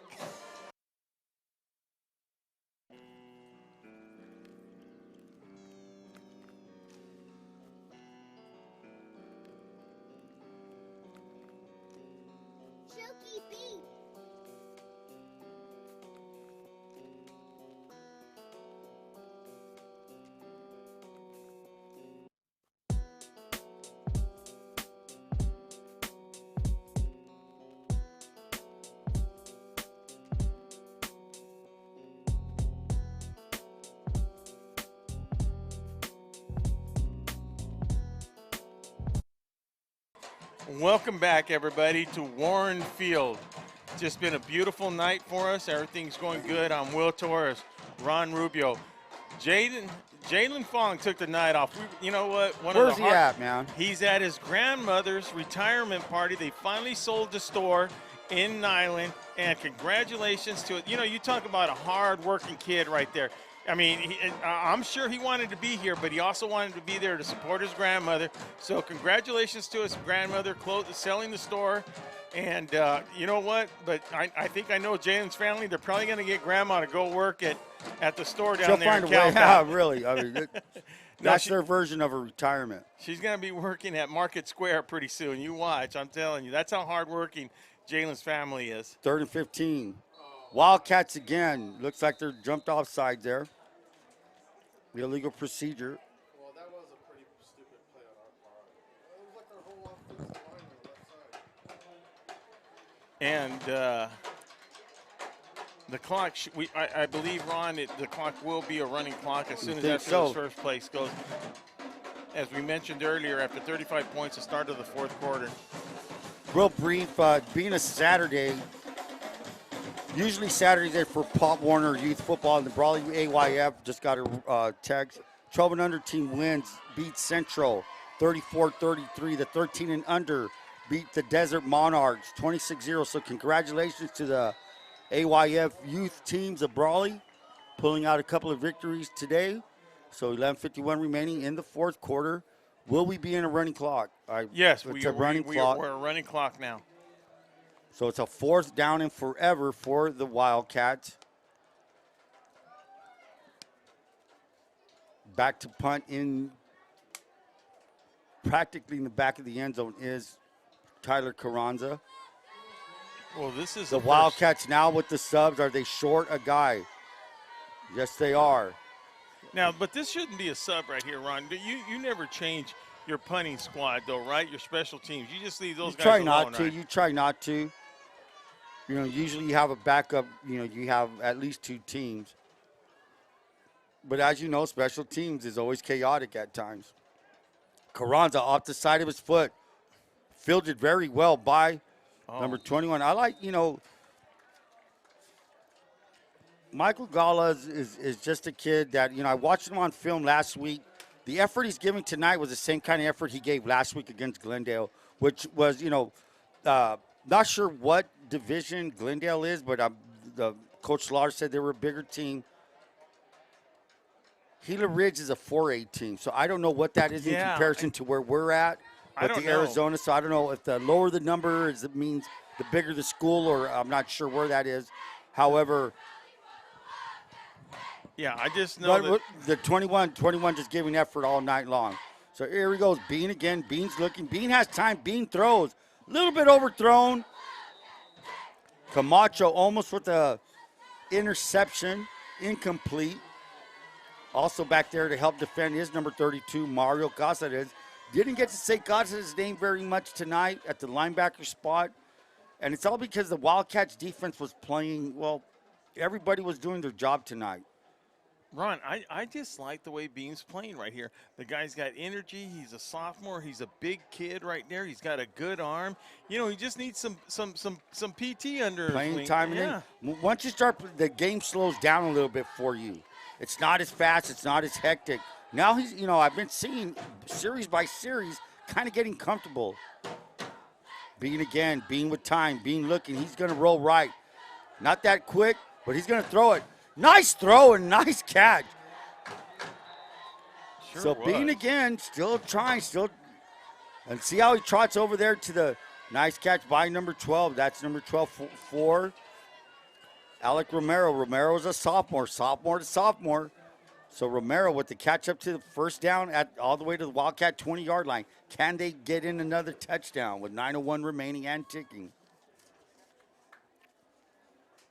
Well, you're still seeing some positive things Coach Jessica Slaughter saying, and that's what she wants to see in this type of ball game, especially in the second quarter and the second half. I mean, to be able to complete some passes, get protection for her quarterback. So good things.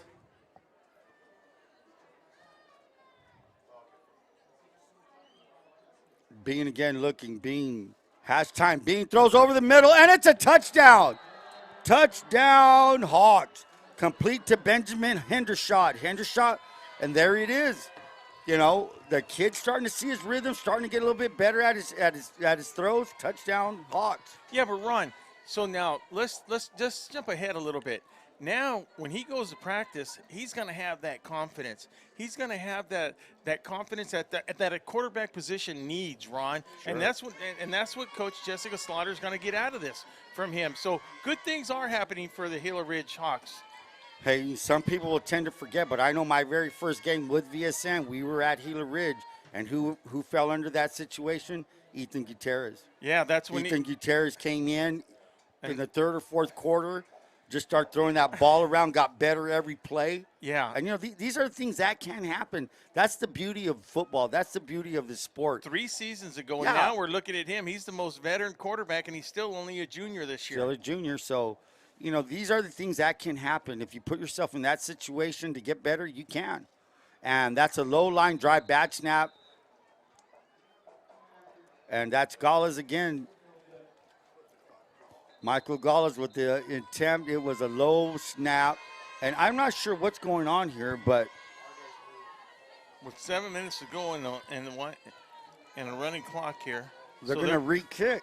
Yeah, because it was a kick good, Run? It was no good? No. So they're going to re-kick it because the penalty was on the defensive side of the ball. Oh, okay. It was offside. Yeah, so they'll re-kick it. They'll move it half the distance. And I'm not going to say they're going to re-kick it, but they probably will line up to re-kick it. So, yeah, the only time you would refuse that penalty, of course, if they would have made the extra point. Yes, it was just a low line. The snap was bad. It was grounded. And so here he is, Gallez again, trying to attempt the extra point. Low again. So nice. That is Chris Camilo bringing down the holder. Samuel Maharaj, the holder. So that was 6:10 remaining and ticking. The Wildcats find themselves ahead 49, Gila Ridge Hawks 13. And I just want to remind people next week, 9/24 on a Friday night, we will be back here. VSN will be at Brawley where Fallbrook comes into town. See you later, Rick. When Fallbrook comes into town. The only other game next week is Imperial is visiting Gila Ridge. And so we will only have one game of the week next week, and that'll be right back here at your Brawley Union High School football field, Warne Field. Ronnie and I will have the game down here, and unless things change, it'll be a Friday night at 7 o'clock, because after that, people, it's going to start to get very interesting. It's going to start to get very interesting because we will have a Thursday night game after that. So I know Ron and I are going to be at Hopeville for the Imperial game, and then VSN is going to be where Central is going to take on the Calexico Bulldogs. Deep kick, nice kick, all the way out of the end zone. Now that's a perfect kick. And he knew it, man. That's what you want to see out of those things right here with 5:54 remaining in the game. So next week, like I said, VSN will only have one game, and that'll be Fallbrook will be visiting Warne Field, and that'll be Friday night. One of the things the Wildcats are going to want to see, this is what they want to see. Depending what kind of team Fallbrook has, we haven't even had a chance. Ron, do you know anything about the Fallbrook? No, and I was about to take a peek at him, and I have not had a chance. So we'll see what Fallbrook's going to bring to the Wildcats. You know, the Wildcats are sitting pretty right now. 3 home games in a row where they've been on the road. They started the season 3 games on the road. Now they're, you know, there's nothing like home cooking, man. Right. The rest of the valley will have a bye. And you know what? I think a bye comes. Let's just take a look at the Central Spartans. A bye comes at a good time for them. Sure. You know, it comes. Let's just regroup, start all over. You know, they got a great program down there, Ron. So there's no issue down there for them. Garrett Warren on the tackle. So the Wildcats 2nd down and 8. 3:49 remaining. As we said, it's a running clock. So the Wildcats put up 49 points in the second and the first half. Never looked back. Did what was expected of them. Yeah. And now you're looking forward to the Fallbrook. I think they're the Fallbrook Falcons. I don't know. I'm not sure, but I do love their helmets. They look like the Michigan Wolverines. They got that red with the white. What are they? Warriors. Well, you know what? We had 2 games. We had a game last night, so I was really concentrated on Central Spartans last night and the Brawley Wildcats today. So I'll start looking tomorrow right away. Research will begin. And that's one thing my partner Ron Rubio does. You talk about people that can dissect a team and come up with some information, Ron. I do got to admit, that you do a great job of that. I'm lucky. So Brownie's Diner, located at 990 Main Street in Brawley. Brownie Diner serves up great food with the Town Pump menu. Come by and savor a delicious steak from Brant Beef or their famous chicken fried steak. At Brownie's Diner, you will leave satisfied. Call for takeout, 760-344-2938, located on Main Street in Brawley. What time do they close on Friday, Saturday night? Well, it depends. Gabriel's here. Didn't we see Gabriel here tonight? I saw Juanita. She's still over. Oh, there's Gabriel there. Kitchen may be closed. Yeah, well, I think the Camilo crowd, the Quito Moreno crowd's down here. I think it was a beautiful evening for beautiful some football. Beautiful night. I mean, it stayed. Weather was great. Hometown folks being happy with the Wildcats. Now they're going to improve to 3-2 midway point through the season. And well, let's just say right now, hey, good thing that the Wildcats have gotten to 5 games. They've kept on schedule. It's a good thing. Yeah. Kick by Carranza. Oh, that's going to be a penalty right there. That is. Now, everything that Tweety Corrales has been doing good this week, why would he want to do that? I think it's just one of those mistakes. So I'm making sure, you know, when we talk about mistakes, we just want to make sure that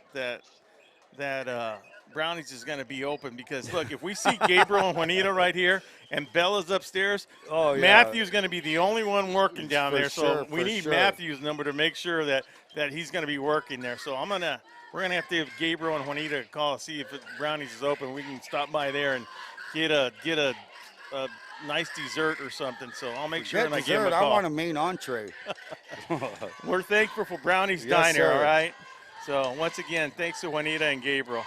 So that's going to do it. Well, we're inside 55 seconds. Looks like a penalty's being walked off. The Hawks want to get another play, and that's what I mean. Bean he's getting the confidence, man. He wants to go. He's got doubles on both sides. Could this be the last play of the game?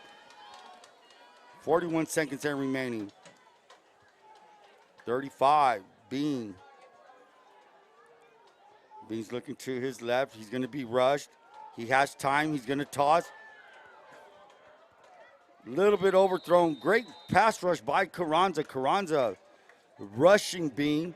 Bean's running to the sidelines. Does he have time to run to the sidelines and get a play in? I doubt it. No, I doubt it. But you know he he's wants to try. He's going to try to get in there. 9 seconds.